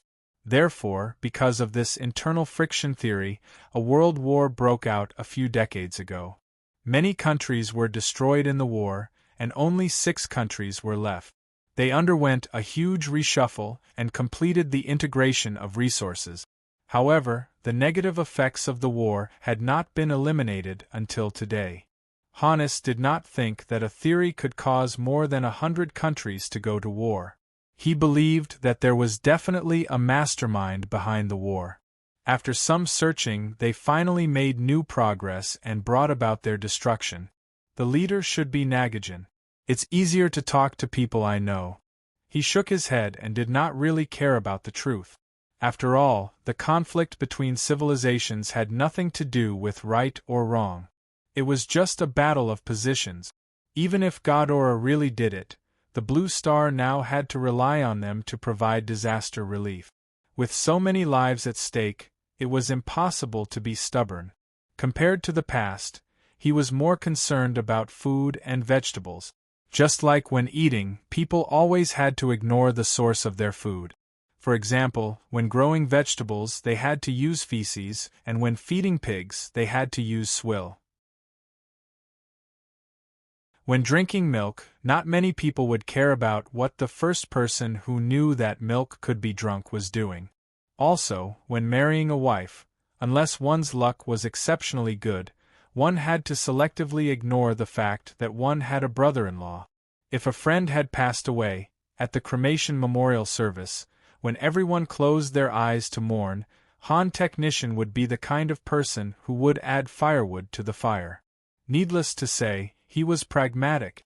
Therefore, from Han Zhao's perspective, no matter what the truth of history was, the value that could be created in the future was more important. After returning to the sanctuary, Han Zhao got the mercenaries to guard the prisoners on Bell of Death Island. Although these arrogant fellows were all captured, they still needed to be trained before they could be used. He was very assured to leave this job to the mercenaries. Although these prisoners all thought highly of themselves and only lacked the words "I am a bad guy" written on their faces, compared to the interstellar mercenaries who had killed countless species in different galaxies, they were simply like kind little sheep. In the next 10 days, Han Zhao gradually took action. The magic-type mercenaries greatly increased the production of the suppressants, and they were able to supply them to the refugees in the sanctuary on a large scale, stabilizing the situation. At the same time, more refugees came to the sanctuary, and it was very crowded. Therefore, Bennett started to expand the sanctuary. With the help of the players, the construction progress was extremely fast. There was an endless stream of refugees, and at this rate, the sanctuary would most likely be expanded into a large city. Han Zhao did not forget about the Six Nations. Since the Six Nations had agreed, he got some mercenaries to bring some materials and took a spaceship directly to the capital of the Six Nations. The civilians in the city who did not know what was going on were all stunned. After the two sides reached an agreement, some mercenaries stayed in the Six Nations to help them create the suppressants. The Six Nations were also veterans, and they made a big fuss about the suppressants. After a few shows, the people's confidence gradually returned, and order slowly returned. The Six Nations naturally did not compromise verbally with Han Zhao. Han Zhao had the authority to mobilize their armies, planes, tanks, warships, and all kinds of war equipment. As long as Han Zhao said a word, he would be able to get them. However, there was no need for him to do so. He had no use for them, and it was better to leave them to the Six Nations to share the burden of the sanctuary. The resistance of the sanctuary and the Six Nations against the mutation disaster had a small effect, but the number of refugees saved was just a drop in the ocean compared to the number of lives on the planet. There was no way to deal with the wild beasts and plants, and the most terrifying ones were the sea creatures. Their numbers were several times that of the beasts on land, and they were also affected by the mutation disaster. There were even amphibious beasts that had come to land, and a few coastal cities had already been severely damaged. Therefore, the situation of the mutation disaster was still extremely severe, and it was still worsening. Most of the Blue Star players stayed in the sanctuary, which was not beneficial to the overall situation. However, it was extremely beneficial to Han Zhao. He had obtained a large amount of experience, and through the Black Star selection ceremony, he had recruited a total of 30,000 to 40,000 players. This kind of selection ceremony had become one of the daily activities of the players, and the discussion on the forums was intense. They shared their experiences, and the conclusion was that an iron head was like a firework. Only by being stubborn could one live forever. Instead of slaughtering an entire city, it was better to wait for one person. Because it was a group selection, the players gradually started to form teams. The casual players tried their luck, the professional players showed off their skills, and the large guilds used their peripheral members to protect the core members.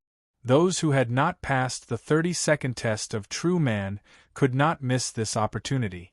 Every time they saw Mad Blade, Hao Tian, and the others with high-grade equipment swaggering through the streets, the other players could not help but feel envious. If not for the fact that fighting was not allowed in the sanctuary, many of them would have tried to kill them to see if they could obtain equipment. With the cooperation of the players, the passing rate of the selection had increased significantly. The players even thought that they had found the trick, but that was exactly what Han Xiao liked them to think.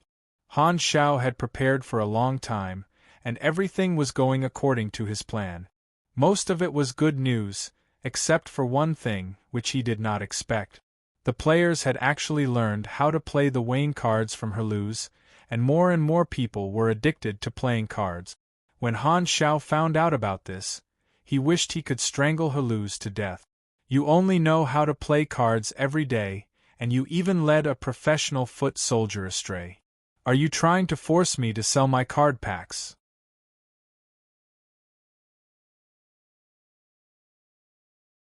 Chapter 507.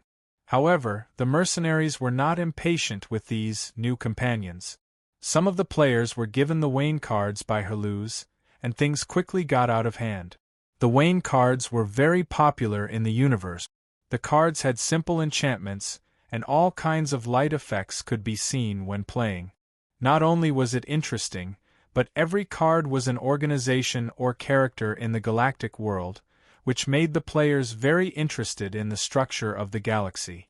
Playing cards could even increase knowledge. With the existence of the forums, new things would always attract the attention of the players very quickly.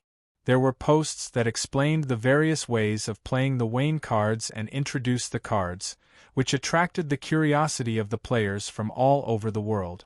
Playing mini-games in the game, two happy things added together, this was double the happiness. In Han Zhao's previous life, the Wayne cards were already very popular among the players. Now that the players had come into contact with the Wayne cards much earlier than in Han Zhao's previous life, this trend was started earlier. The Shattered Star Ring card set that Herlu's showed off to the players was also posted. The cards were all characters in the Shattered Star Ring, and most of the players did not recognize them. Only a few players knew about them, such as Dragon Emperor Ames. Many people still remembered her white legs that filled the screen. The players also saw the Black Star Mercenary card and were shocked. They did not expect Han Xiao to be a member of the card set. To be able to be made into a card, it should be a symbol of status. Did this not mean that Black Star had quite a bit of status in the Shattered Star Ring? The players could not help but be surprised. The stronger the faction, the happier the players would be. However, Han Xiao was very helpless. The players could create value every minute.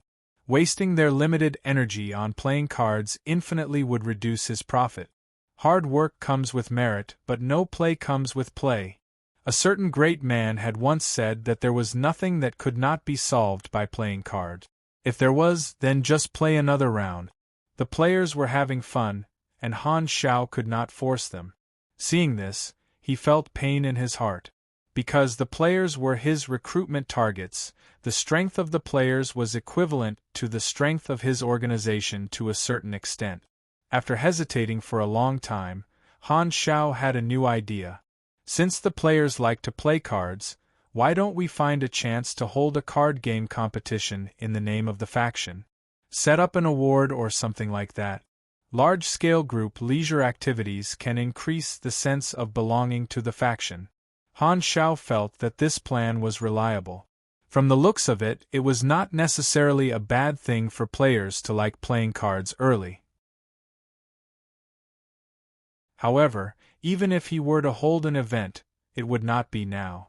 At the very least, he would have to wait until he led the players into space. At that time, he would be able to sell a wave of card packs. Version 20 had been released for more than 10 days, and the players were slowly getting used to it.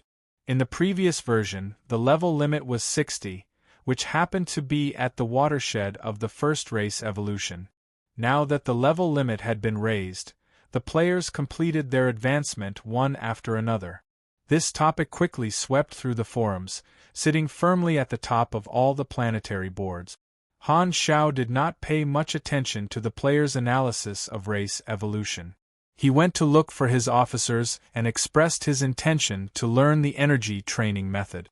Energy training techniques were not something rare. Most of them were universal skills and were not restricted by one's job. Han Xiao asked around. Herlu's favorability was high enough, so he did not need any additional conditions and directly gave him a new method. Han Xiao did not lack EXP now, and his stamina recovery rate was also very high. After 2 to 3 days of training, the effect of each exercise was 3 energy, so the total effect was 320 energy. He was still a few hundred points away from 9,000 energy, so he needed a new skill. For this kind of energy training skill, the more he learned, the more EXP he would need to spend. However, Han Xiao did not need to worry about this problem with his current EXP reserve. Harmon also agreed to share the energy training method, but he had a request: to fight to his heart's content and defeat him. This guy was a protagonist-type character, and also a battle maniac. In order to build a war league and train himself, he would not let go of any opportunity to fight. Han Xiao did not have any objections. When he had recruited Harmon, they had fought once. He was one of the best in grade B, and he would not lose to anyone of the same grade. The two of them came to the spaceship's combat training room and faced each other from afar. This battle was purposely avoided from the players. Han Xiao did not want to reveal his strength so quickly. Furthermore, for people of their level, the arena was too fragile. It would be too troublesome to repair it if it was damaged. However, he still made the best use of it. He had the mercenaries bring the prisoners over to let them experience the combat power of the galactic mercenaries and train them. Hannes was not included in the prisoners. Han Xiao had given him his freedom and allowed him to stay in the sanctuary. When Bennett saw his old friend who had gone missing, he was shocked. After learning about Hannes' guess, his heart also sank. However, Han Xiao did not care. "Come if you're ready." Han Xiao nodded and said to Harmon. Bang. Speaking nonsense was not Harmon's style. The muscles on his body suddenly swelled, and his body was several times larger than Han Xiao's.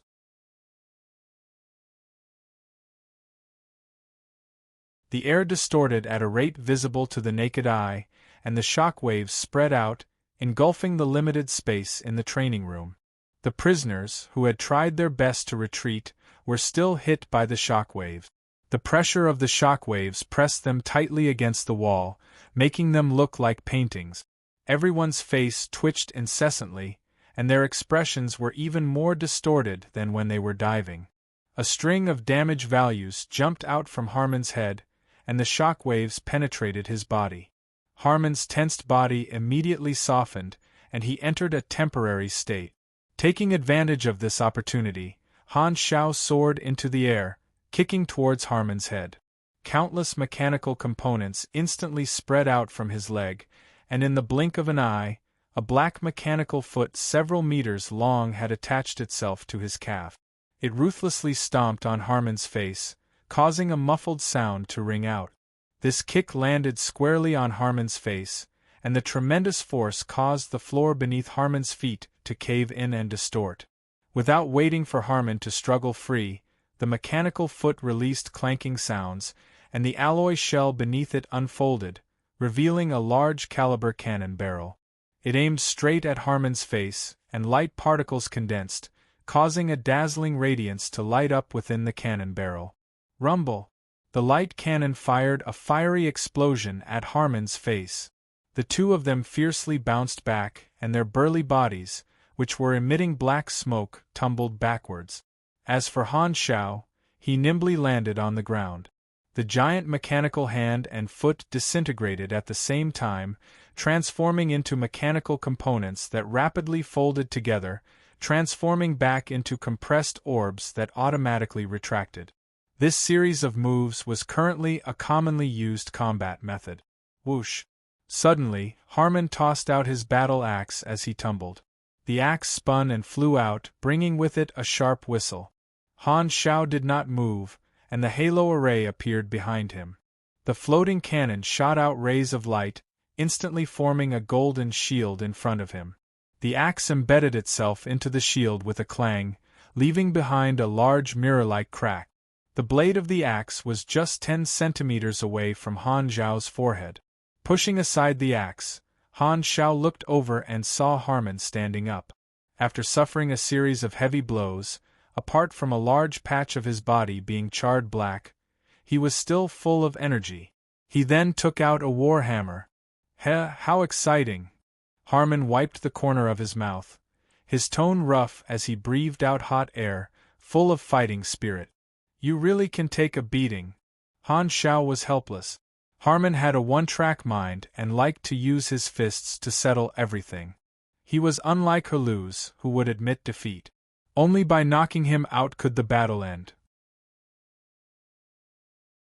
Although they were both melee combatants, Haluz was both a damage dealer and a meat shield, while Harmon was a pure main tank, extremely tanky. He could see Harmon's attribute panel, and there were two very powerful specialties. The first was that every time his HP fell below 20%, he would have a chance to recover half of his HP. The second was that every time he lost 1% of his HP, he would gain a buff of 2 points in strength, agility, and endurance. In a battle, there was no limit to the buff.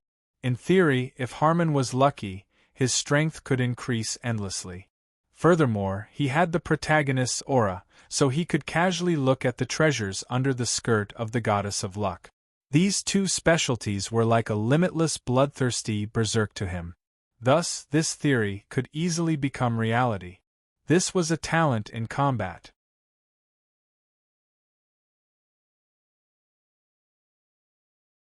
Chapter 508. Harmon had just been chased out of his mother planet and needed a war league. Han Zhao's display of strength had gained Harmon's recognition, and both sides had reached an agreement. Han Zhao would join the war league, while Harmon would join the mercenary group. Becoming a mercenary would give Harmon ample opportunities to fight, which was what he needed. Therefore, Harmon was not a direct member of the mercenary group, but more like a partner with equal status. Other than the lucky halo, there were some similarities between the main character-type characters.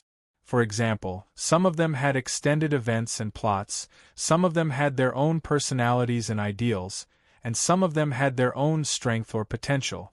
Harmon belonged to the type of people who had their own strength. The Luhan beastmen believed in the warrior's path. In the Rockfall tribe, where Harmon belonged, he had long been famous and was known as the Roaring Beast.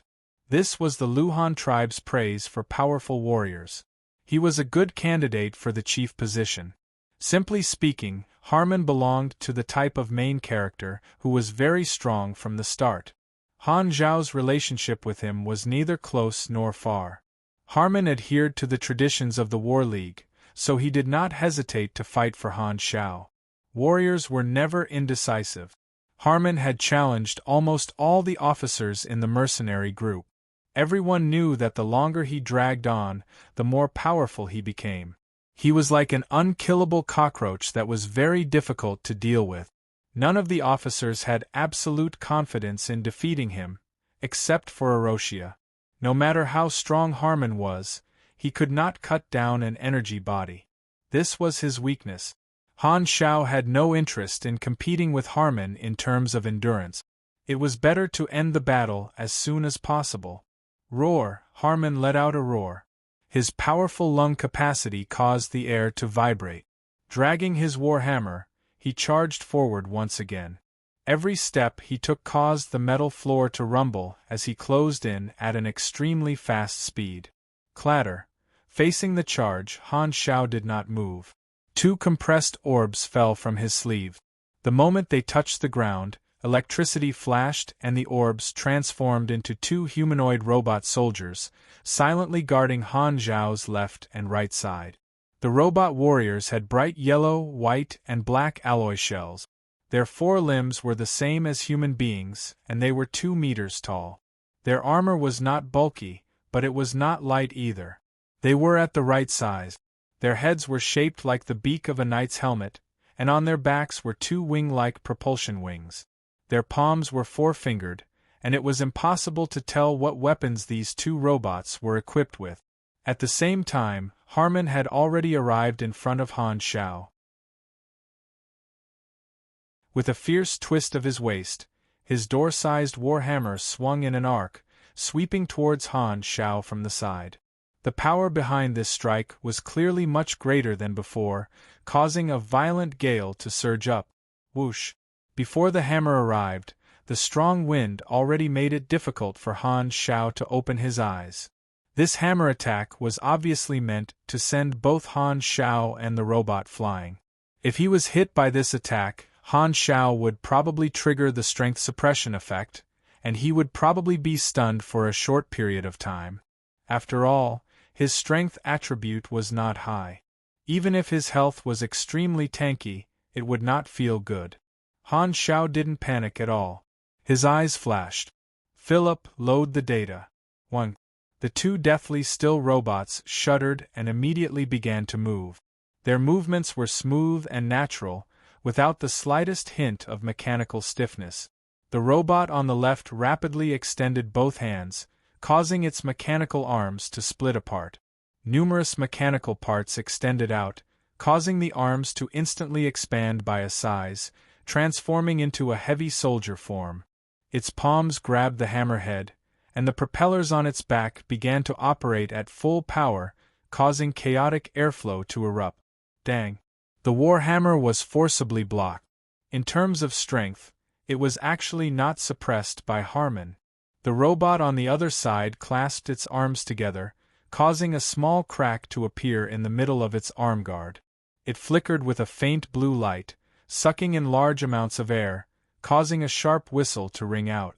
Following which, both of its fists punched out, causing a highly compressed air cannon to shoot out like a hurricane.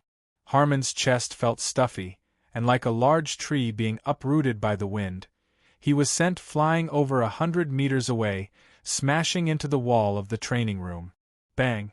The wall caved in, causing Harmon's entire body to sink into it. The combat results are not bad. Han Xiao glanced at the two robots on his left and right. In Han Technician's Mech Legion, other than mechanical beasts, elite machines were also indispensable. In comparison, mechanical beasts were like minions, while elite machines were like mini-bosses. These two robot warriors were one of the elite machines. The elite robot warriors in the Legion were controlled by Philip's large amount of data and could carry out highly complex combat actions. The weapons and armor they were equipped with were all the same. I specially came over to take a look when you were sparring with Harmon, thinking that I would be able to see you in a sorry state. Herluz laughed. Sorry to disappoint you. Han Xiao rolled his eyes. Is there anything else? Herluz stopped smiling, coughed, and said, That. I would like to ask when you will fulfill your promise to me. I have promised you many things. Which one are you talking about? Herluz raised his left mechanical arm, his face filled with anticipation. You told me in the past that there was someone in your hometown who could restore my broken arm. Your mechanical prosthetic arm is quite comfortable, but I still miss the original. Oh, about that. Han Xiao suddenly understood. Herluz's arm had been shattered by ashes, and Aurora's Esper ability could heal his disability. Rubbing his brows, Han Xiao felt a headache coming on. Although Aurora had such an ability, this was a sensitive matter. Aurora was so cute and passionate, so she definitely would not reject his help. The main problem was Hela, who always had a poker face. He did not know if her reaction would be as extreme as before.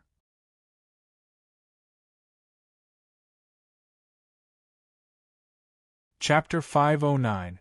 The environment in the wilderness was extremely dangerous, and some of the refugees were cowering in their own residences. They would rather suffer the outbreak of the mutation virus than leave the safe house. However, there were also some refugees who did not want to sit around and wait for death. They took the risk of crossing the wilderness to reach the only sanctuary. With Bennett's personality, it was naturally impossible for him to abandon them. Even if the sanctuary was heavily burdened, he would still save as many as he could. Until now, the sanctuary had taken in more than 10 million refugees, and the main city was packed to the brim. Many new satellite cities had been opened outside the city walls to divert the refugees who had come from afar. Because there was an endless stream of refugees, although the production of the suppressant had increased, the supply still could not meet the demand. Thankfully, there were players who maintained the law and order and were willing to work hard. Because of the large number of refugees, Aurora was extremely busy. She played the role of a human radar, constantly identifying the infected among the refugees, and did not have any time to rest. At a certain sanctuary checkpoint, more than 1,000 unkempt refugees were being checked here, and fully armed soldiers were maintaining order. The refugees had unease and nervousness in their eyes. The disaster had caused their nerves to be in a tense state at all times. When can we go in? Do you know how many dangers we encountered on the way to the sanctuary? Forget about the body search earlier, why are we being kept here? Many of the refugees were extremely agitated. Everyone, before entering the sanctuary, we need to conduct a virus check. Please cooperate with us, a guard said loudly. A guard captain said loudly. Although the refugees were dissatisfied, they had no choice but to suppress their impatience. At this time, Aurora walked to the front of the crowd and closed her eyes. She used her ability to sense the life aura of these refugees. After a while, she opened her eyes and said with an apologetic expression, "There are infected people among you. Please follow the guards to the quarantine area." The guards walked into the crowd and pulled out the infected people one by one. This action instantly caused the refugees to explode. "What are you doing? Let go. I am not infected. Let go of my child." Scram! The emotions of the refugees were like a barrel of gunpowder, and the slightest spark would cause it to explode. Even if the majority of them had intended to listen obediently, a small portion of them took the lead and became agitated. They resisted and charged at the guards. The sounds of cursing, begging, roaring, and falling to the ground were extremely noisy, and the scene was chaotic. During this time of emergency, the guards were very tough in maintaining order. They used punches and kicks to drag the infected out, handcuffed them, and threw them to the side. There were also infected children who were taken away from their parents by the guards, crying non-stop. Bang! Gunshots rang out. The scene fell silent for a moment. A male refugee had an excited expression on his face as he raised a pistol. Smoke was rising from the muzzle as he fired a shot into the sky. The other refugees hurriedly retreated, and there was no one around the gun-wielding man. The guards' expressions changed, and dozens of guns pointed at the man at the same time. "Damn it, what's the matter with the people searching in front? Why did they miss his gun? Put down your weapons. Otherwise we'll shoot," the captain of the guards shouted. The man with the gun trembled and shouted, Don't be fooled by them. I heard that the infected who were quarantined were actually executed. Don't believe them. You've misunderstood. We do have a way to save her. Don't get too worked up." The captain of the guards comforted the man, but he secretly signaled to the gunner beside him with his eyes. As long as the man's attention was distracted by him, he would immediately shoot and kill him. At this moment, among the infected who were caught, there was a sudden cry of a young child. "Dad!" A 7 or 8-year-old boy broke free from the big hands of the guards and stumbled in front of the gun-wielding man. He grabbed the man's trousers tightly and looked around with his big, frightened eyes. His small body was trembling. The captain of the guards cursed and hurriedly pressed down on the muzzle of his companion's gun. Shooting the father in front of a child, not many people were willing to do this. If this child was not there, it would be easier. Think about your child. Please put down your weapons immediately. We do have a way to save her. How do we save her? The gun-wielding man shouted. The captain of the guards explained patiently, "We have a drug to suppress the virus. Quarantining the infected is to make it easier to screen the patients and then give them the drug. Then give the drug to my child right now. I want to watch the whole process. The captain of the guards hesitated. The production of the suppressant is limited. The infected in the quarantine area are all waiting in line. It should be your turn in 3 days. I don't have the authority.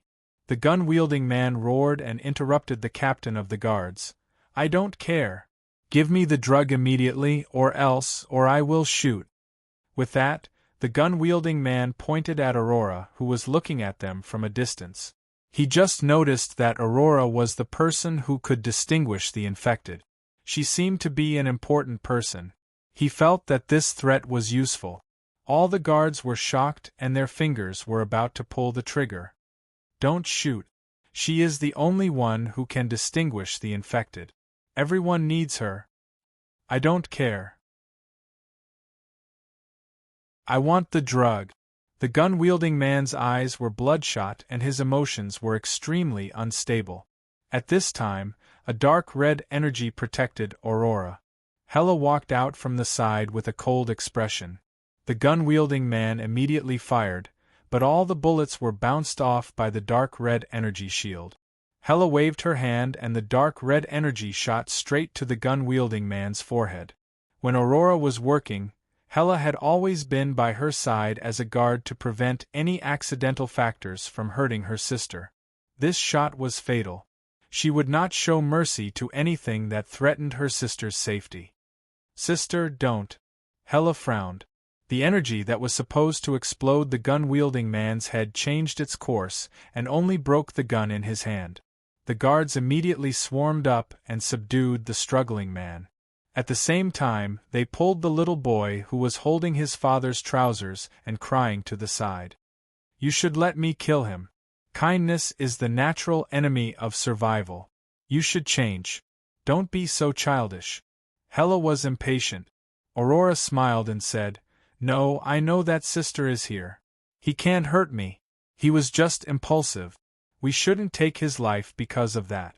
We are the ones who saved the refugees. My stupid sister. Hela narrowed her eyes. Those bloody memories flashed through her mind. She shook her head and said, Don't be stingy and use the greatest evil to figure out others. Hela walked up to the gun-wielding man and looked down at him. She said coldly, If you don't believe us and don't want to be quarantined, then please leave. We lack everything but refugees. No one will stop you from leaving. Guards, let him and the child go.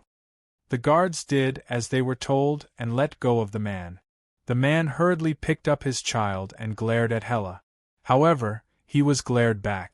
Under Hela's murderous gaze, the man's anger slowly subsided. He glanced at everyone, held the child tightly, and walked out with heavy steps. He didn't want the child to be quarantined, so he didn't want to stay. At this moment Aurora spoke. Please don't leave. The man paused and looked back at the petite Aurora with a surprised expression.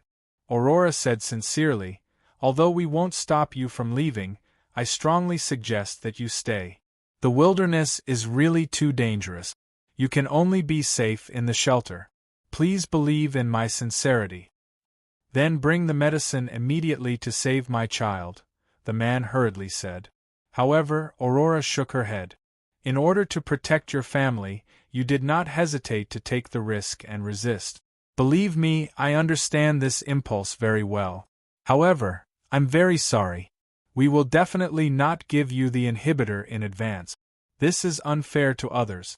Causing trouble cannot be exchanged for special treatment. However, I implore you to believe us. As long as you are patient, your child will be saved sooner or later. Kindness was kindness, but she wouldn't allow her emotions to overflow. After experiencing the long darkness, the naivety in her personality had already disappeared. Her words had a reassuring power. The man hesitated. At this time, his son wiped his tears and said, Dad, I believe in her. Let me go to the quarantine area. I will protect myself. The man gritted his teeth and put down the boy. The guard captain stepped forward and held the boy's hand. The man wanted to stop him several times, but in the end, he didn't do it. After this episode, the emotions of this group of refugees also calmed down. They obediently accepted the quarantine and restored order. The two sisters left the station. Because of its large size, the giant bear that waited at the door followed behind Aurora obediently. Hela touched Aurora's head and frowned. "Did you forget what I said? It is meaningless to help other people's spiritual comfort. It is selfish of them to ask you to be selfless.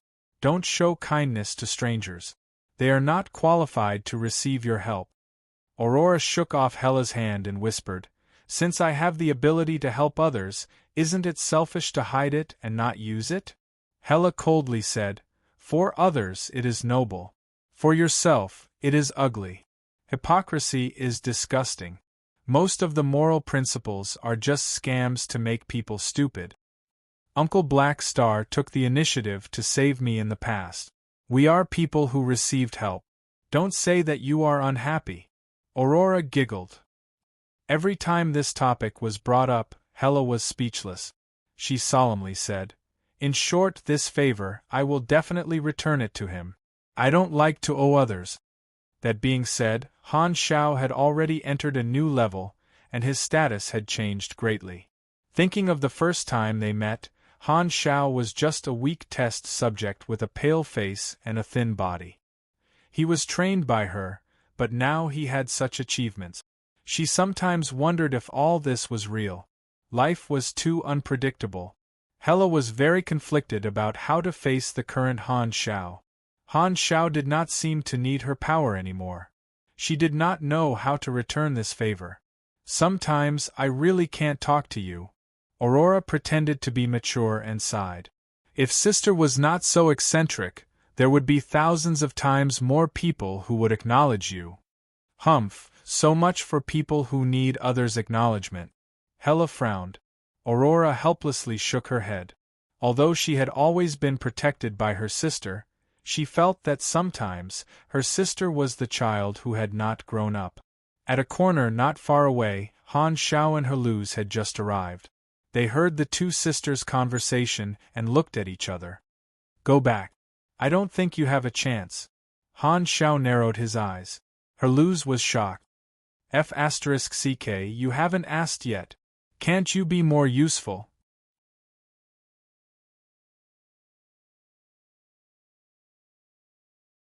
Chapter 510. You heard it too. Even if you're my friend, they might not give you face. Han Shao shook his head. Aurora was a warm-hearted person, so of course, she was willing to help. However, Hela might not be the same. This little girl had a cold personality, and did not like to meddle in other people's business. Furthermore, she was very protective of her younger sister, so she might interfere. Although she owed Han Shao a favor, with her strong personality, she would not let her sister repay the debt. "No way, it's not too much to ask for them to use their Esper abilities." Herluz was anxious. This is because of history. Her sister needs to consume her own life force to use her Esper ability. She had some bad experiences in the past, so her nerves are very sensitive. "You promised me." Herluz was unwilling to comply. "Alright, I'll ask for you."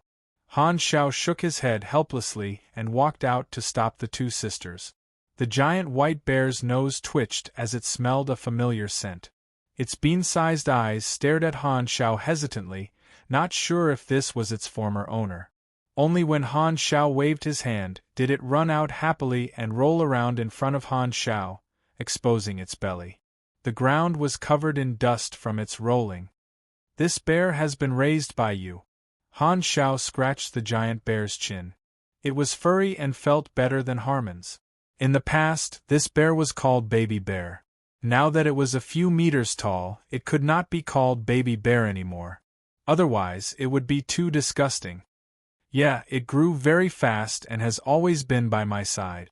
My Esper ability made it full of life force," Aurora said with a smile. Han Shao touched his chin and pondered. "In that case, the quality of its meat should be very good. The giant bear that was rolling around suddenly froze, and its ears stood up. It sensed that things were not simple. "Why are you stopping us?" Hela was confused. Han Shao pulled Haluz out. "This is Haluz, my comrade. He was accidentally injured in a battle. If your eyes are good enough, you should be able to notice that he has a mechanical arm." Hela was speechless. "Have you been judging other people's eyes by the standards of a blind person? I promise to heal his broken limb. I want Aurora to help me." "Don't even think about it." Before Aurora could reply, Hela decisively refused. Han Zhao's mouth twitched.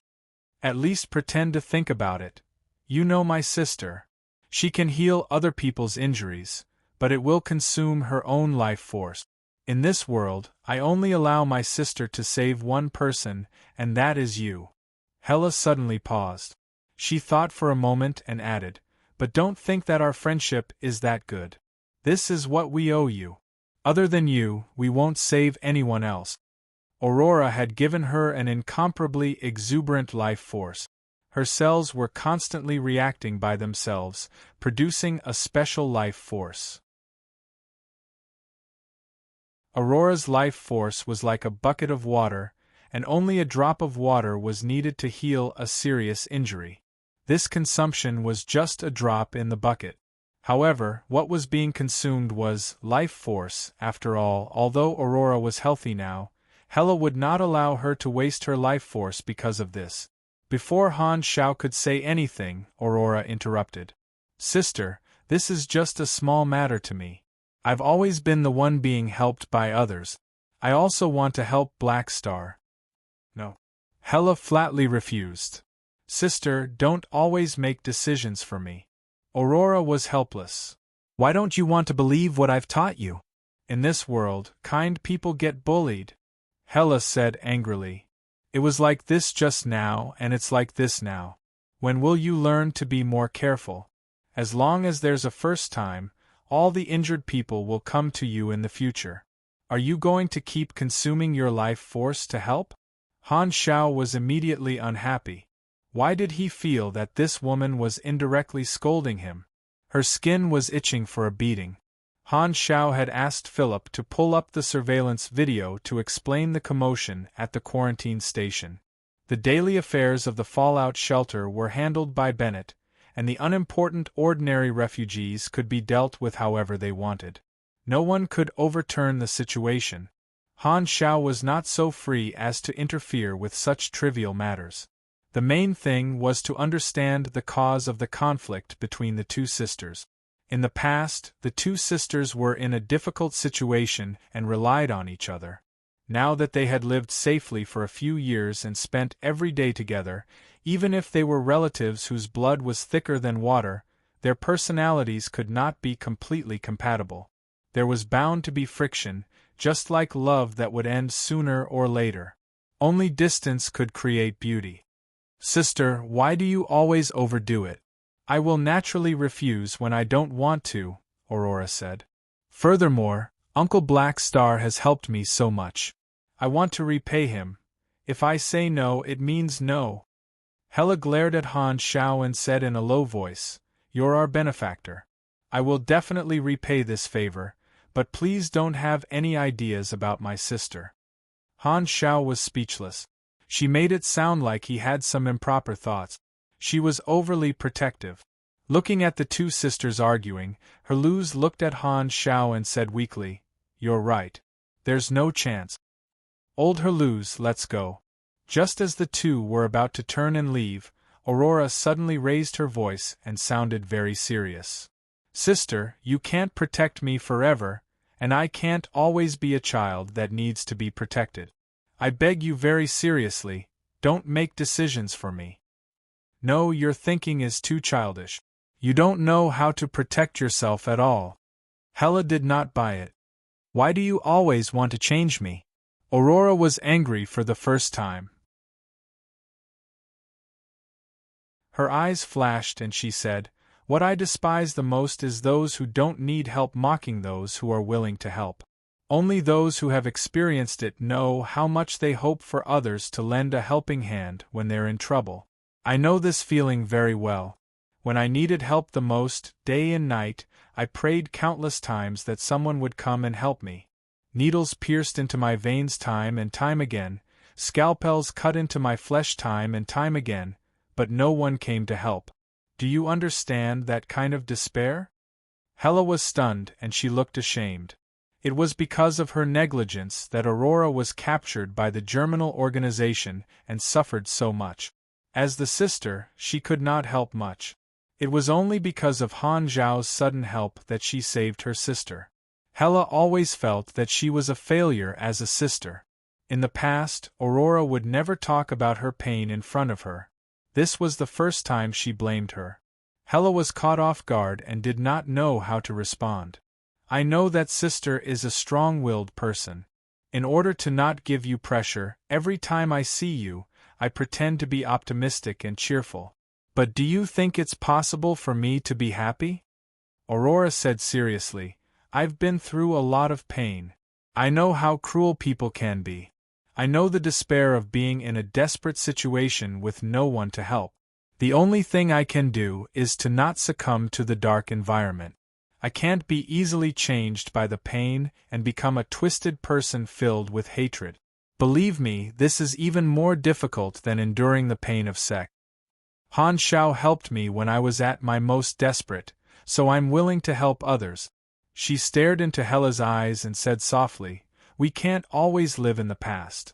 Everyone has to grow. Sister, I love you, but I'm not your toy. I have my own thoughts. I want to be the person I want to be.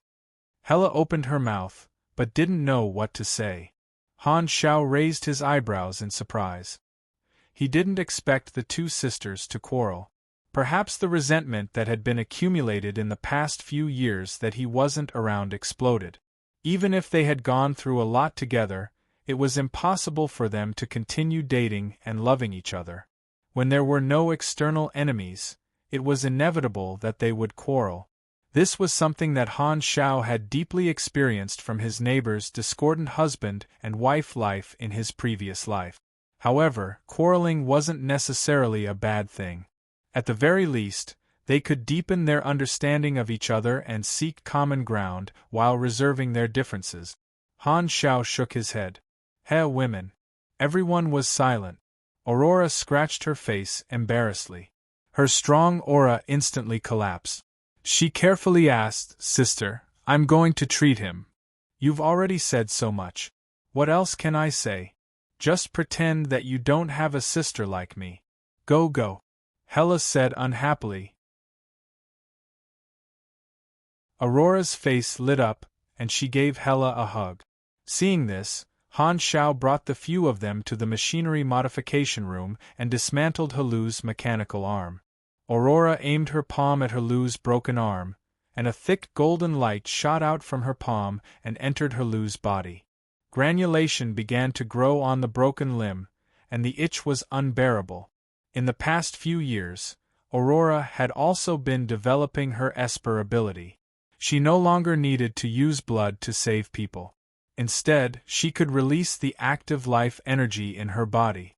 On the side, Han Xiao and Hela stood side by side, watching the treatment scene. Suddenly, Hela spoke with a complicated tone. Do you think I'm wrong? Han Xiao turned around and glanced at her. Hela pursed her lips and frowned. She was still brooding over what happened earlier. There's nothing wrong with that. Everyone has their own ambitions. But if you ask me, I think you're more reasonable. This world is very dangerous, and enemies are everywhere. It's rational to play it safe. You actually think that way? Hela had a strange look on her face. Han Xiao had returned from the universe when the planet was in danger. He was such a great person that she thought Han Xiao would support Aurora. Han Xiao shrugged. But if I have to choose, I'd rather be friends with kinder people. If not for Aurora's insistence, his request would have been rejected by Hela. To him, he preferred obedient people. Both sisters had potential. Grade S Esper abilities were extremely rare. If Hela grew up and reached the height she had in Han Zhao's previous life, she could kill dozens of Helus with one finger. Aurora's healing ability was also very useful. She was like a walking super health potion that could guarantee their lives. As for their opposite personalities, Han Xiao did not mind. As long as they were useful talents, these problems were not important. For example, Ames was very willful, but not many people in the Shattered Star Ring dared to criticize her. Thus, ability was the most important. Not long after, Herlu's arm grew out. His skin was very tender. He tried waving it a few times and was pleasantly surprised. "Haha, my arm is back." Aurora wiped the sweat off her forehead and happily said, "It's good that I can help." Han Xiao patted her head and praised her. Then, he left with Herlu's.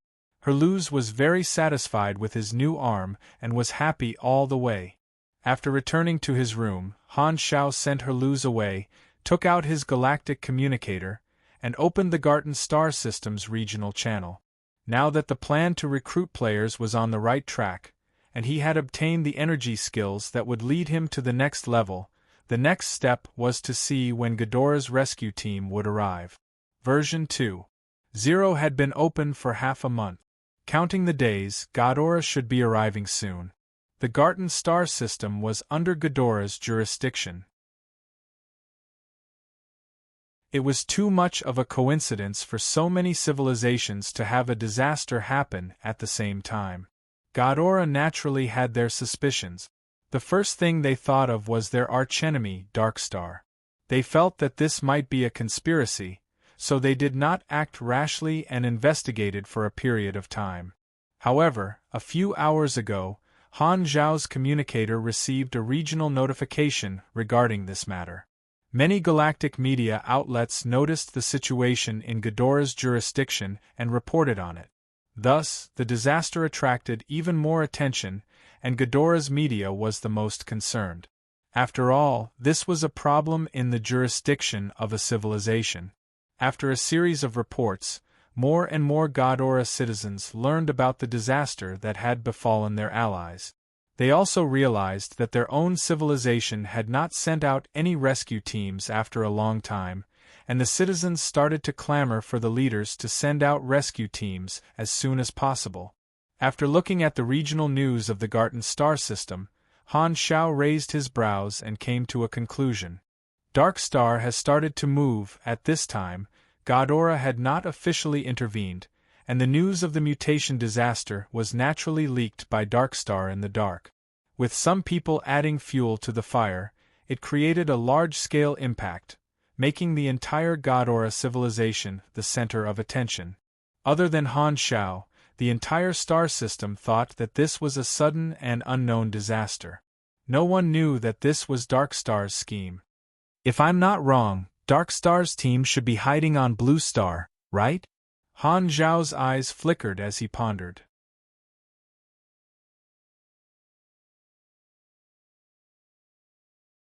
Chapter 511. This was a land with an extremely high concentration of nuclear radiation. The environment was desolate, and every inch of space was filled with a thick layer of gray. The blue sky was covered with a layer of darkness, and the ground was covered with a thick layer of white dust.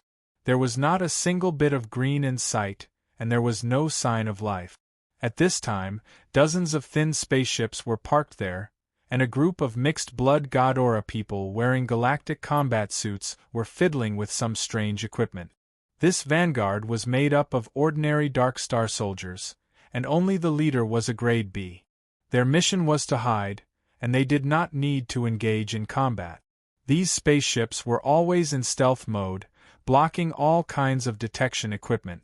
Han Zhao's fleet had scouted the entire planet but was unable to find this small team. Darkstar had spent most of their skill points on stealth technology, or else they would have been killed long ago. Darkstar had placed small teams in all the planets where the mutation source was placed, and their mission was to observe the situation at close range. Through special equipment, they would be able to detect the radiation emitted by the mutation source and understand the growth stage of the mutation source. This set of equipment was given to them by the manufacturer of the mutation source, and they were truly a kind intergalactic arms dealer. However, this small team did not know the exact location of the mutation source, and they did not have any intention of searching for it. The orders from the higher-ups were not to interfere. In truth, this small team of Darkstar had already been hiding in Blue Star since a month ago and had not revealed themselves.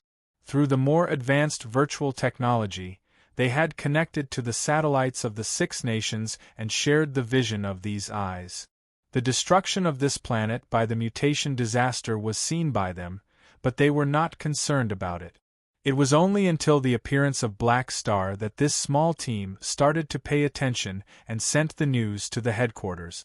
The upper echelons of Darkstar were paying attention to the progress of the plan. Black Star had once caused them to lose an elder, and he was already an enemy in their eyes.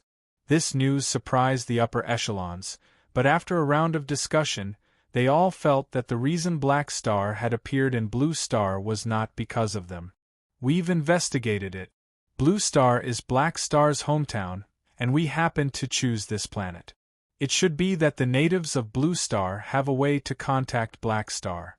After the disaster happened, they asked for help from Black Star, which is why the current situation happened. The reason for Black Star's arrival has nothing to do with us. This is a coincidence. Indeed, that's the most logical explanation. We're hiding in the dark, so no one will know that these disasters are part of our plan. Ghidorah's people will soon head to these planets for disaster relief. One more Black Star is just one more rescue team. Blue Star is just one of the planets and will not affect our plan. Although they viewed Han Shao as an enemy, they did not want to alert the enemy at such a crucial moment. Furthermore, after their investigation, they found out that Black Star actually had a Tycoon-grade blacklight stealth, and could escape as he wished. Thus, Darkstar gave up on the idea of attacking him. In their eyes, Han Zhao's appearance was just a coincidence and would not affect the overall situation much. There was no need for them to be too nervous. At this moment, they had to prioritize the mission and not expose themselves. The mutation disaster was the core of Darkstar's plan, but the most important thing was their following actions. They had to wait for the right opportunity. In the next few days, the news about the Garten star system became more and more intense. The advanced civilizations of the other star systems all watched on, but no one wanted to help. Those unlucky planets were under Ghidorah's jurisdiction, and according to the rules of civilization diplomacy, they should be handled by Ghidorah. If the other advanced civilizations did not interfere, no one would blame them. However, if Ghidorah did not help their allies in their jurisdiction, it would be a huge blow. Of course, the disaster relief was not forced, but this would affect Ghidorah's reputation and position in the Shattered Star Ring. The other allied civilizations would re-evaluate their relationship with them. As a member of the lawful faction, they still had to follow certain rules. In order to stabilize their ruling position in the Garten star system and calm the public opinion, Ghidorah would naturally not sit by and do nothing. Spaceships departed from the various military space stations of Ghidorah one after another, heading to different star zones to provide disaster relief. The Six Nations, who had been waiting anxiously, finally received the news that the fleet was about to arrive at Blue Star. The upper echelons of the Six Nations were almost moved to tears. After more than a month, Ghidorah had finally remembered that it was the father. It was finally coming. With Blue Star's technology, they were unable to find the source of the mutation disaster, but they believed that Ghidorah would definitely be able to. With Ghidorah's help, the disaster should be resolved very quickly. While the Six Nations had given in to Han Shao, the position that Ghidorah had established over a long period of time would not be weakened so easily. What Black Star had promised them was the future, but there was no way to resolve the root of the calamity at the moment. Thus, when it came to dealing with the mutation disaster, the Six Nations still trusted Ghidorah more.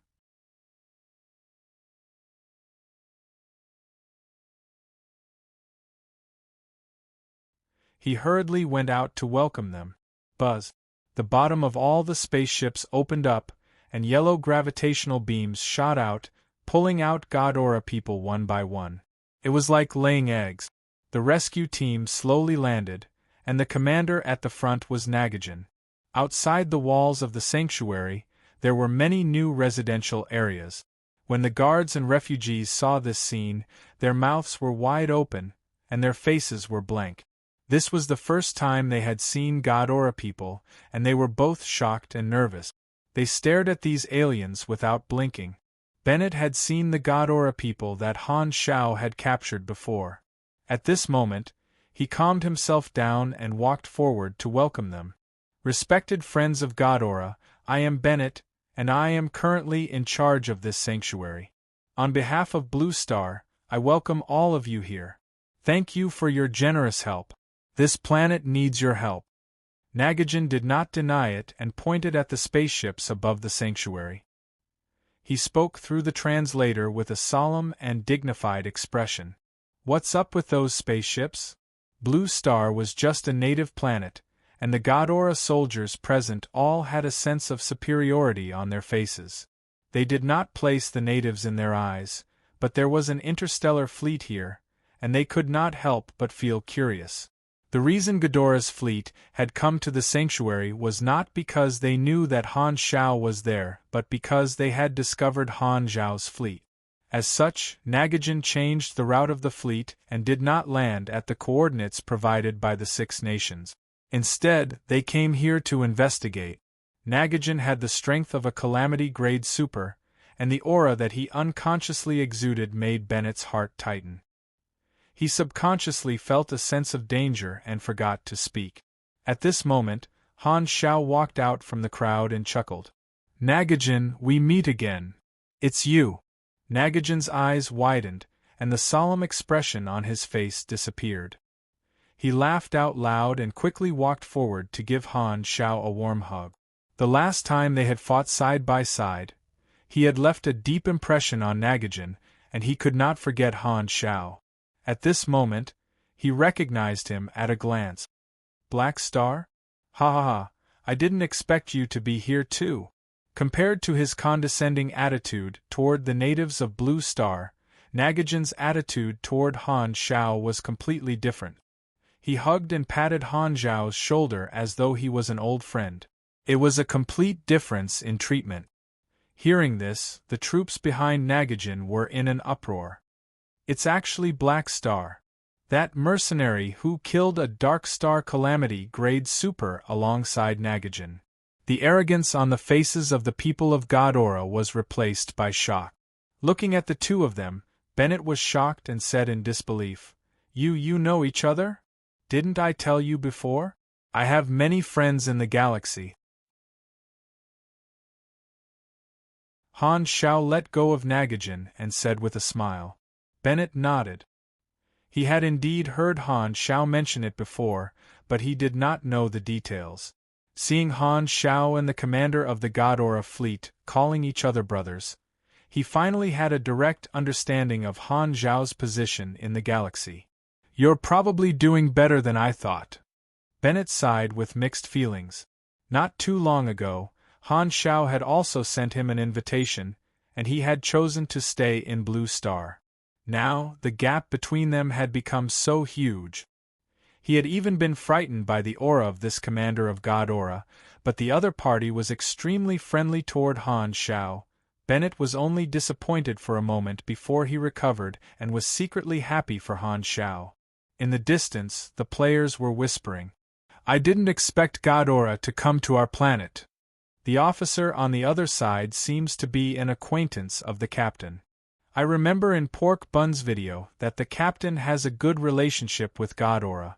He should be the one who called the God Aura people over for help. Amazing, the captain is really impressive. Ignorant. Do you think the Black Star Contacts group is called for nothing? Ever since Han Shao had started to recruit players, the way he was addressed by the players had gradually changed. He was no longer called Black Star but Captain. Even the players who had not joined the mercenary group liked to call him that. This made the players feel closer to him. Not long after, this name became popular on the forums, and Captain became his new nickname. Because Pork Bun's video had recorded many of the deeds of the Black Star mercenary, the players knew that Han Shao not only had the background of Floating Dragon, but he also had a good relationship with the various large mercenary groups. Furthermore, he had a good relationship with many civilizations of order. Some people jokingly called it the Black Star Contacts Group. Many people found it funny, and those who had watched the video resonated with it. Thus, it quickly became a meme. The information of the players was limited, and they did not know that the mutation disaster was caused by the battle between Ghidorah and Darkstar.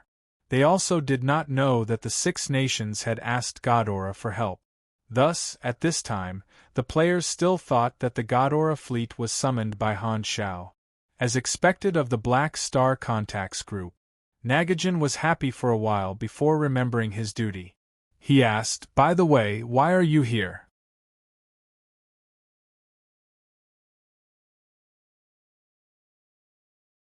Chapter 512. So, that's the case. Nagajan muttered. Ghidorah's rescue team had just arrived, and it was time for them to gather information. Everyone gathered in the conference room, and after 10 minutes, Han Shao introduced the process of the mutation disaster over the past month, as well as the current situation of Blue Star. This allowed Nagajan to understand the situation of Blue Star. Black Star, you should have seen the news. This planet is not the only one that has suffered from such a disaster. The War Bureau and Investigation Bureau have sent out many teams to provide relief. With so many planets suffering from such a disaster, we feel that this matter is extremely suspicious. That is why we sent someone of my level to lead the team. Nagajan said with a deep voice. You have just told me the theory behind the mutation source, and such biological weapons are not commonly seen. While I do not know where your information came from, I believe that you should know what is going on behind the scenes, right? Han Zhao's eyes sparkled. In the storyline of his previous life, Ghidorah did not understand the use of the mutation source. Thus, their efficiency in the initial stages of providing relief was very low, giving the mutation source time to grow.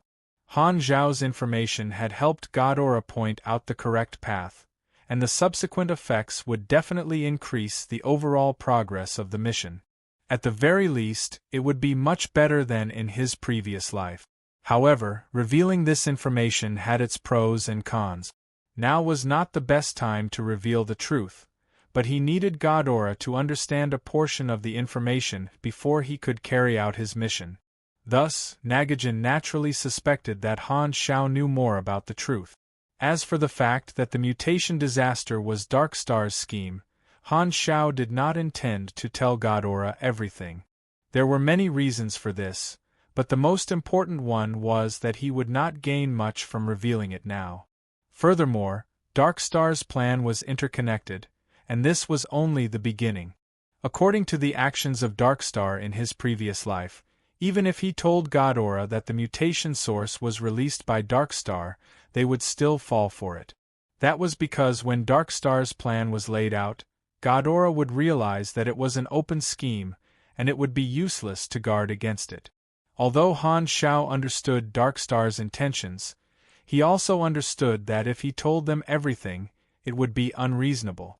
Even a diviner would not have such detailed information, and people would suspect that he had a special intelligence channel. In the end, it would only lead to trouble, and the risks would outweigh the benefit. Hence, he did not intend to help Ghidorah see through Darkstar's plan. Instead, he wanted them to fall into his trap. This was in line with his own interests. The reason why Darkstar had bought the mutation source as a tool to create a calamity was because he knew that this was a problem that could not be solved in a short period of time. The only way was to hand over the mutation source in his hands and allow Ghidorah to develop a large-scale antidote. In order to maximize the benefits, he naturally could not hand over the mutation source before the crisis happened. Only when Ghidorah fell for the trap and realized that time was running out would he be able to obtain the greatest benefits. As for the suspicion that would arise if he handed over the mutation source, Han Shao had already planned for this. Back then, during the secret message bead incident, he had dragged Floating Dragon into the water. Furthermore, he had the mutation source in his hands, which could be explained as Floating Dragon secretly opening the secret message bead and keeping the item inside. As such, he had obtained the item and pushed the blame to Floating Dragon. With Ames's position, Darkstar would not dare to offend her, and Ghidorah would not be a busybody. Thus, his risk would be reduced. He might even be able to help Floating Dragon gain the favor of Ghidorah. Han Shao was almost touched by his own thoughts. These thoughts flashed past his mind, and Han Shao did not let anyone see any abnormalities. With a natural expression, he replied to Nagajin, "You misunderstood. You're mistaken. I've seen the power of large-scale biochemical weapons in a job before, so I asked the intelligence organization to collect some information. At the same time, I'm also a member scholar. I've read about similar cases in their database, but I don't know who released this kind of biochemical weapon." After pausing for a while, Han Shao shook his head and said, "However, this matter is indeed strange. If I had to guess, the only one who would do such a thing is your archenemy, Darkstar." Nagajin nodded heavily. "I think so too. Darkstar has always been going against us, but they have been keeping a low profile for the past 2 years. They definitely have a bigger plan, but it is a pity that there is no evidence pointing to them." Han Shao chuckled. With their character, they would probably jump out and admit that this was their doing. Nagajin's expression became troubled. "That's right, Darkstar would not care about this at all. In any case, disaster relief is a must." Han Shao deftly changed the topic, causing Nagajin to suspect Darkstar but not be certain. This was enough. He continued, "We can work together. I arrived a few days earlier than you. In my opinion, the problem we face can be summed up into 2 tasks." Nagajin calmed down and listened carefully. If it was the 6 nations who made the suggestion, he would not accept it and would follow his own plan to provide disaster relief. However, Black Star was different. This guy had the right to talk to him as an equal, and Nagajin was willing to listen to Han Zhao's opinion. First, save the refugees. I am already doing this, and there are initial results. However, there are still more than 1 billion people on the planet who are in danger. In places that we cannot see, millions of people die every day. If we do not stop them in time, the consequences will be unimaginable. Nagajin nodded. This was indeed a top priority. If everyone died, what was there to save? Second, find the source of the disaster and get rid of it once and for all. This will require Ghidorah's help. With Blue Star's technology, they will not be able to deal with this.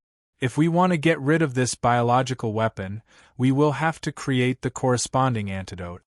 The rescue team would naturally not stay on other planets to provide disaster relief. Their main mission was to research the disaster and find a solution. These 2 suggestions were also Nagajin's plan. He acted quickly and decisively. After the meeting ended, he immediately led the rescue team into action. He left a portion of the researchers in the sanctuary to study the infected and calculate the various parameters when the virus broke out. The rest of them went to meet the 6 nations and contacted the Blue Star government. The rescue team started their work and cooperated with the 6 nations to help them increase the production of the inhibitor. This was the foundation that Han Shao had laid. If Han Shao had not shared the inhibitor formula with the 6 nations, the situation would have been completely different. Of course, the 6 nations were in charge of the rescue mission. Ghidorah's rescue team did not have that many people and would not waste their energy on such small details. The 6 nations also raised the public opinion of Ghidorah's help at the right time to restore the confidence of the people. This was extremely effective, and many of the refugees in the wilderness found out that the 6 nations were also a safe place. On the vast land, Groups of refugees in tattered clothes were like ants as they advanced toward these places. During the initial stages of the mutation disaster, a large number of people had fled from the cities and did not dare to live in groups. At this time, the refugees in the wilderness made up more than half of the world's population. The wilderness was extremely dangerous, and most of the refugees would die on the way if they were allowed to move on their own. However, the Six Nations were busy stabilizing their internal order and did not have the time to help. The global production of the inhibitor was far from enough to satisfy so many refugees, but they could not give up on them because of this. They had to send people to search for and receive these people. As such, the players entered the line of sight of the rescue team. Han Zhao's mercenary group had a few immortals in the past, and they were Mad Blade and the others. At this time, when Nagajan saw so many immortals, it was impossible for him not to be shocked. However, this situation had been going on for a few years in Blue Star. Although Nagajan found it strange, he only treated it as a unique phenomenon of Blue Star and thought that this group of Inhumans was a special species born in Blue Star. A few years ago, a Godora investigator had come to Blue Star and recorded this situation. However, the conclusion of the investigation was ambiguous and did not receive much attention. At this time, Nagajan felt that there was something strange about this group of Inhumans. While he was helping with the rescue mission, he was also observing them. He realized that the players were a very useful labor force and tried to get in touch with them. In his previous life, Nagajan's Godora faction had attracted countless players to join and lead them into the galaxy. However, now that Han Zhao was in front of them, Nagajan's attraction to the players was very limited. Although the majority of the players were curious about Godora's faction, they favored Han Zhao more. No, it was not only favored, it was to the extent of liking him. Of course, Nagajan did not know that Black Star was a hidden competitor and did not know that Han Zhao had snatched away so many precious things. After knowing that Black Star had recruited many Inhumans, Nagajan did not think too much about it. Han Zhao was from this planet, and these Inhumans were his fellow countrymen. It was extremely normal for them to be willing to follow Black Star. This did not stop Nagajan from giving out missions to the players. What he did not expect was that the players would be so willing to help them. Just as Han Zhao had expected, the Godora rescue team had brought about a change in the currency system. The original Blue Star currency had almost collapsed, and the universal Anas had become widely known. The Sanctuary also had missions that could be done, but compared to Godora's rescue team's missions that rewarded Anas, they were not competitive at all. The players knew that Anas would be the universal currency in the future, so it was obvious which side to choose. The missions given out by the rescue team were limited, causing countless players to fight for them. Furthermore, with Han Zhao's shop whetting their appetite, the players could not wait to earn money to buy equipment. Han Zhao did not give out missions that rewarded Anas to the players. It was impossible for him to use his own money. However, he relied on his relationship with Nagajan and asked him to give out missions with higher rewards in the name of employment. The players who joined the mercenary group could receive these missions. In other words, as long as they joined Black Star, they would be able to receive better missions from Godora rescue team. This was Han Zhao's position on the mercenary group's profit. We are not the producers of missions, we are the carriers of missions. Using the mercenary group's connections and reputation to receive missions, they would then give them to the players. This way, the players would have endless missions, and they would then let the players spend them. This was equivalent to letting the players earn money from the NPCs, and the money would then be returned to them. The players were like hard-working bees. This was a circular chain, like a fully automated agricultural harvester. There was no need for Han Zhao to worry about it at all. The players felt the benefits of joining the mercenary group, and the players who had not yet joined became even more eager. There were people discussing on the forums whether they should join Black Star or Godora, and the final conclusion was that the Black Star mercenary faction completely crushed Godora. If they joined Godora, they could only accept missions from that faction. If they joined Black Star, according to Pork Bun's video, they could accept all kinds of missions. Although the players had not fully understood this point, as long as they entered the galaxy, this would happen sooner or later. Now, just the guesses on the forums had already made the players realize how awesome Black Star faction was. The Black Star faction's connections were not just for show. Han Zhao's plan since version 1.0 was slowly showing its effects. The Garten Star System's regional news was still reporting on the disaster. Public opinion polls showed that almost all Godora people supported the rescue team's actions. There were also various prayers held by the people, and they sympathized with the fate of their allies. The rescue team's intervention greatly improved Blue Star's situation. After a few days, the number of refugees that were saved reached a new high. Unfortunately, Godora's researchers did not make much progress. They could only start from the infected, and it would be difficult for them to obtain any results in a short period of time. Han Xiao was very sure that Darkstar was paying attention to the disaster relief situation. However, the past few days had been peaceful, and Darkstar had not made any moves. Everyone, including Nagajin, was still in the dark. Only Han Xiao had a sense of crisis. Blue Star's situation seemed to be improving, and it seemed like they would be able to stabilize the situation soon. However, Han Xiao knew that the mutation disaster was not so simple. When the mutation source grew to the next stage, its effects would become even stronger. Those who had been injected with the suppressant would be affected once more, and they would have to increase the dosage by 3 times before they could continue to be immune. The production rate was the greatest limitation, and the more people they saved, the more likely they would have to abandon a portion of them. The conflict that would arise from this was extremely troublesome. Furthermore, the higher the stage of the mutation source's growth, the more its intellect would grow. Its symptoms would no longer be random, and it would start to have a goal. Furthermore, it would not only affect ordinary people but also some of the weaker supers. As the virus grew, it would gradually be able to affect stronger people. The most frightening thing was that when the mutation source grew to a certain stage, every time it acted up, it would cause a certain amount of damage to the infected person's brain. As time passed, the person's ability to think would gradually deteriorate. Furthermore, when the virus acted up, the person would feel an unprecedented stimulation, and the pleasure would be many times stronger than mating.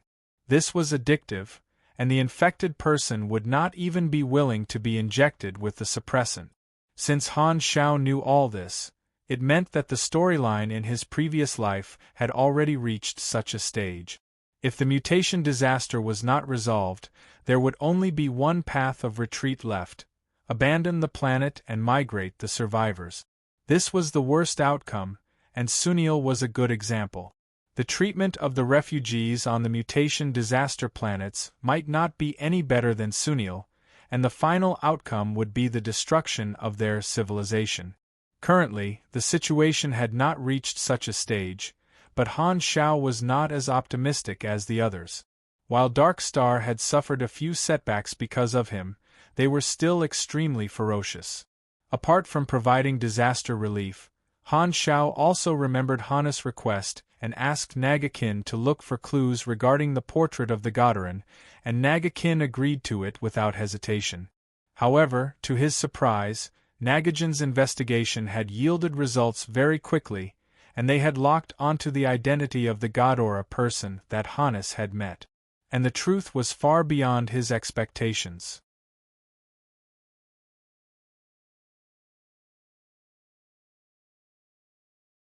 Chapter 5:13. In the room, Hannes and Bennett sat opposite each other. Han Xiao read the information out loud and passed it to the two of them. This information was given to him by Nagajin. After matching the portraits, Godora's AI quickly locked onto the target in the database. In a galactic civilization, all citizens were recorded in the database. As long as they used this identity to move around, the relevant records would be sent back to the database. High-level civilizations did not only store information in the database was only the biggest backup. Other than that, when the information was transmitted, it would pass through some individual information nodes and automatically make secret backups, forming a data chain. Even if the main database failed, all the information would not be lost and could be retrieved from other nodes at any time. The information about the identity of a citizen was naturally confidential, but with Nagajan's position, moving the database was just a matter of saying a word. According to the rules, the file could not be viewed by outsiders, but the rules were dead. Nagajan wanted to be on good terms with Black Star. If he only wanted this kind of simple information, the upper echelons would turn a blind eye. After all, with power came privilege.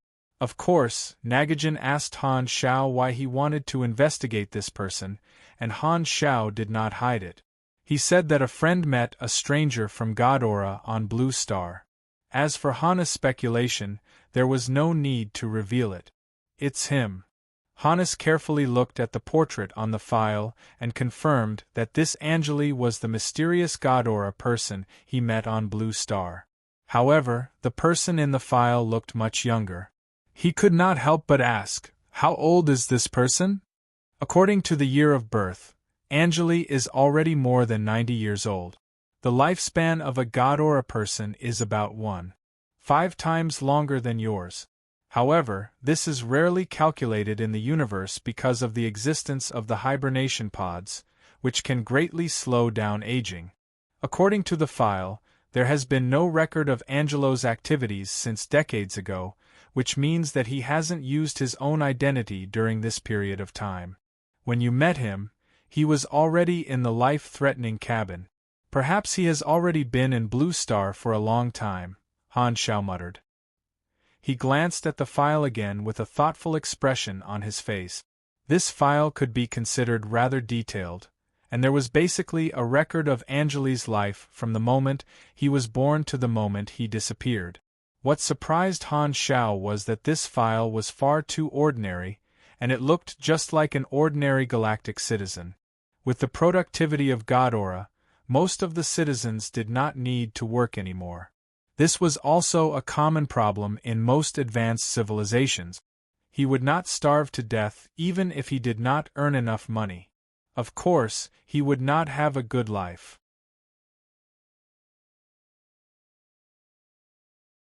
Angeli left the mother planet for this reason. The standard of living on the mother planet was generally relatively high. Although the civilization could provide for idlers, it was limited to the lowest level of living standard. If one wanted good things, they naturally had to work to earn money, and the price and social atmosphere of each planet would naturally eliminate those who did not work. The colonial planet of Gotten was a very marginal territory. It was not valued and was relatively backward. If the colonial planets of Godora were to be divided into several echelons, then Gotten would definitely belong to the worst echelon. It was basically the galactic version of the slums. Bennett frowned. Does the war in Blue Star really have anything to do with him? Although he did not understand the situation in the galaxy, he still had basic judgment. Not only Han Shao, but even he felt that this was a normal person's file. There did not seem to be anything special about it. It's hard to say. We don't know which organization he belongs to. Han Shao shook his head. Now there are new clues.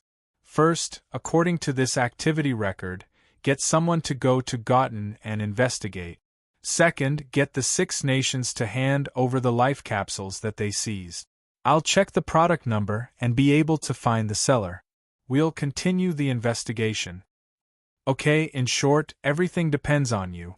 Hannes nodded solemnly. I'll talk to the 6 nations, Hannes said. He would convey Han Zhao's message, and the 6 nations would naturally not reject it. He felt that this was the only thing he could do. Bennett was also a legendary figure from the 100 Nations War. He was also very curious about the reason why Blue Star had become like this. Han Xiao nodded. He took out his communicator and flipped through the contact list. Thousands of names flashed by, and he chose a mercenary from the Sky Ring army to contact. This person was a comrade from a previous mercenary mission. After the call was connected, the other party's tone was friendly. Han Xiao exchanged a few pleasantries and asked for help. He sent Angelo's information over, and the other party agreed to check it out. As the Gotten colonial planet was rather far away, Han Xiao had things to do in Blue Star and was not prepared to let his mercenaries leave. Thus, he used his connections to hire a business partner to help him check. Sky Ring had many businesses, and their investigation efficiency was much higher. 2 days later, the 6 nations sent the life-threatening pods over. Han Xiao hacked into the system and easily obtained the product number. Not only that, he also realized that the life-threatening pods had the ability to connect to the internet.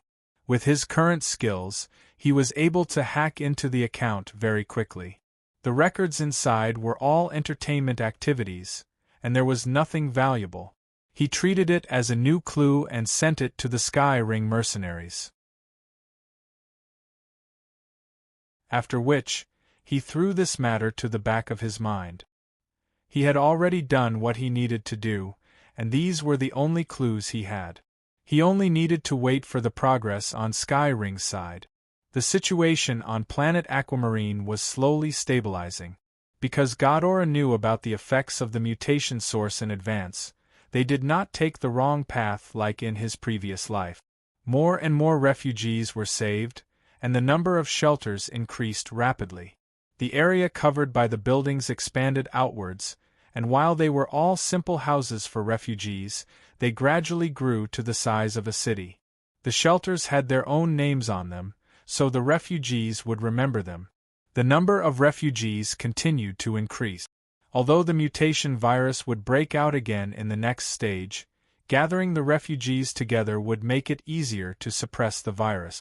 Even if they did not have enough suppressants, they would be able to subdue the virus with brute force. The number of casualties would be lower than in his previous life, but the pressure on manpower would increase. Even if he knew about the possible future from Han Xiao, Bennett still had to save people. Nagajan's rescue team, the players, the sanctuary, and the 6 nations were all busy.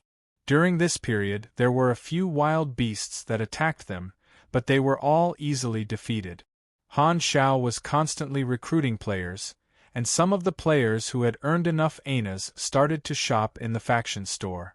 However, there were not many of them. After all, the mission rewards from Ghidorah were meager, and these purchases did not even add up to 10,000 anas. It was far from enough to repay Han Xiao's debt. However, he was not in a hurry at all. This was just the beginning. Han Xiao had always insisted on the principle of mutual prosperity.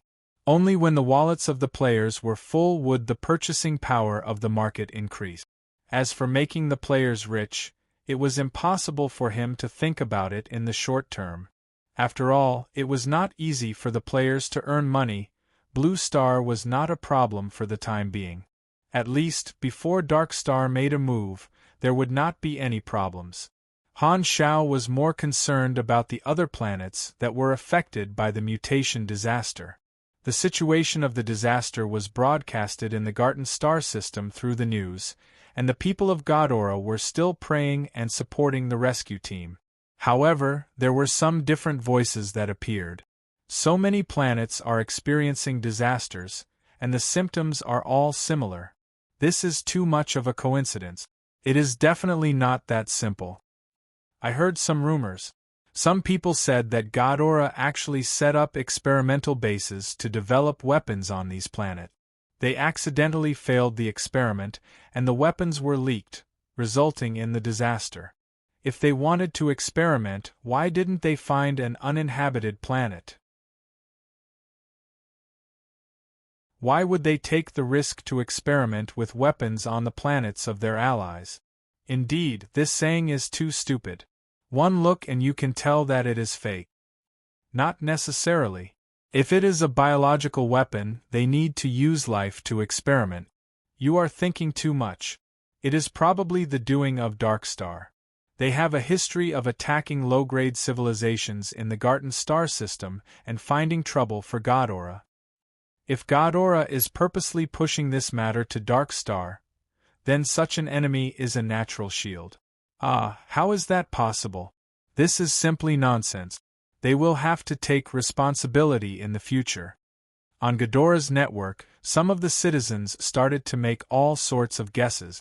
Compared to proper disaster relief, many of them preferred to make unorthodox guesses. They enjoyed the excitement brought about by such discussions, but not many people actually believed them. As for the disaster, there were also new rumors that were spreading. I have a friend who is a member of the disaster relief team, it appeared. I have a friend. Annoying, stop messing around. Anyway, he said that the disaster is too strange and that the higher-ups are completely helpless. There is no way to eradicate it, and in the end, it is very likely that they will have to migrate their civilization and take in the refugees. That can't be. There are so many planets and too many people. Migrating so many people is a huge project. I'm afraid that the higher-ups will let the refugees live on our colonized planets temporarily. How can that be? I don't want to live with those natives. That's right. They can go to other places and explore uninhabited planet. Why would they come to our territory and occupy our resources? Actually, if it is temporary, we can tolerate it. I'm just afraid that they will not be willing to leave. Why don't they just open up a new uninhabited planet and throw the refugees there to fend for themselves? Anyway, it is fine as long as they do not come to Godora. Yes, disaster relief is enough. There is no need to take responsibility for them. These different opinions were just wishful thinking, and there was no evidence. Thus, they were like waves floating in the surging river, instantly drowning in countless messages. However, in the public opinion polls, the support for disaster relief seemed to have rebounded and decreased a little. These different opinions seemed to have appeared naturally, but there were no signs before this. It was as if something was deliberately brewing in the dark.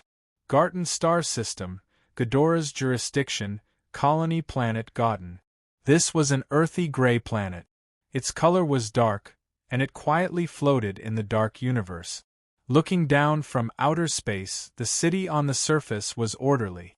Although it was a relatively poor colonized planet, the city planning was not dirty and messy. However, compared to the golden splendor of other prosperous colonized planets, Gotten was a little gray. There were not as many golden buildings. Golden was Godora's favorite color. This situation was because part of Gotten's city construction had been outsourced to the Galactic Construction Team. Thus, it did not look like Godora.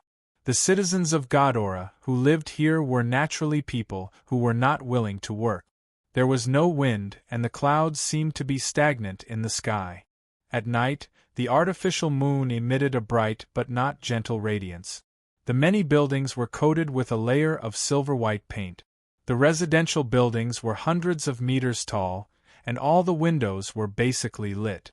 At first glance, there seemed to be a warmth of thousands of lights. However, if one understood the reason, they would know that this was because the citizens of Godora were not willing to work and loved to stay at home.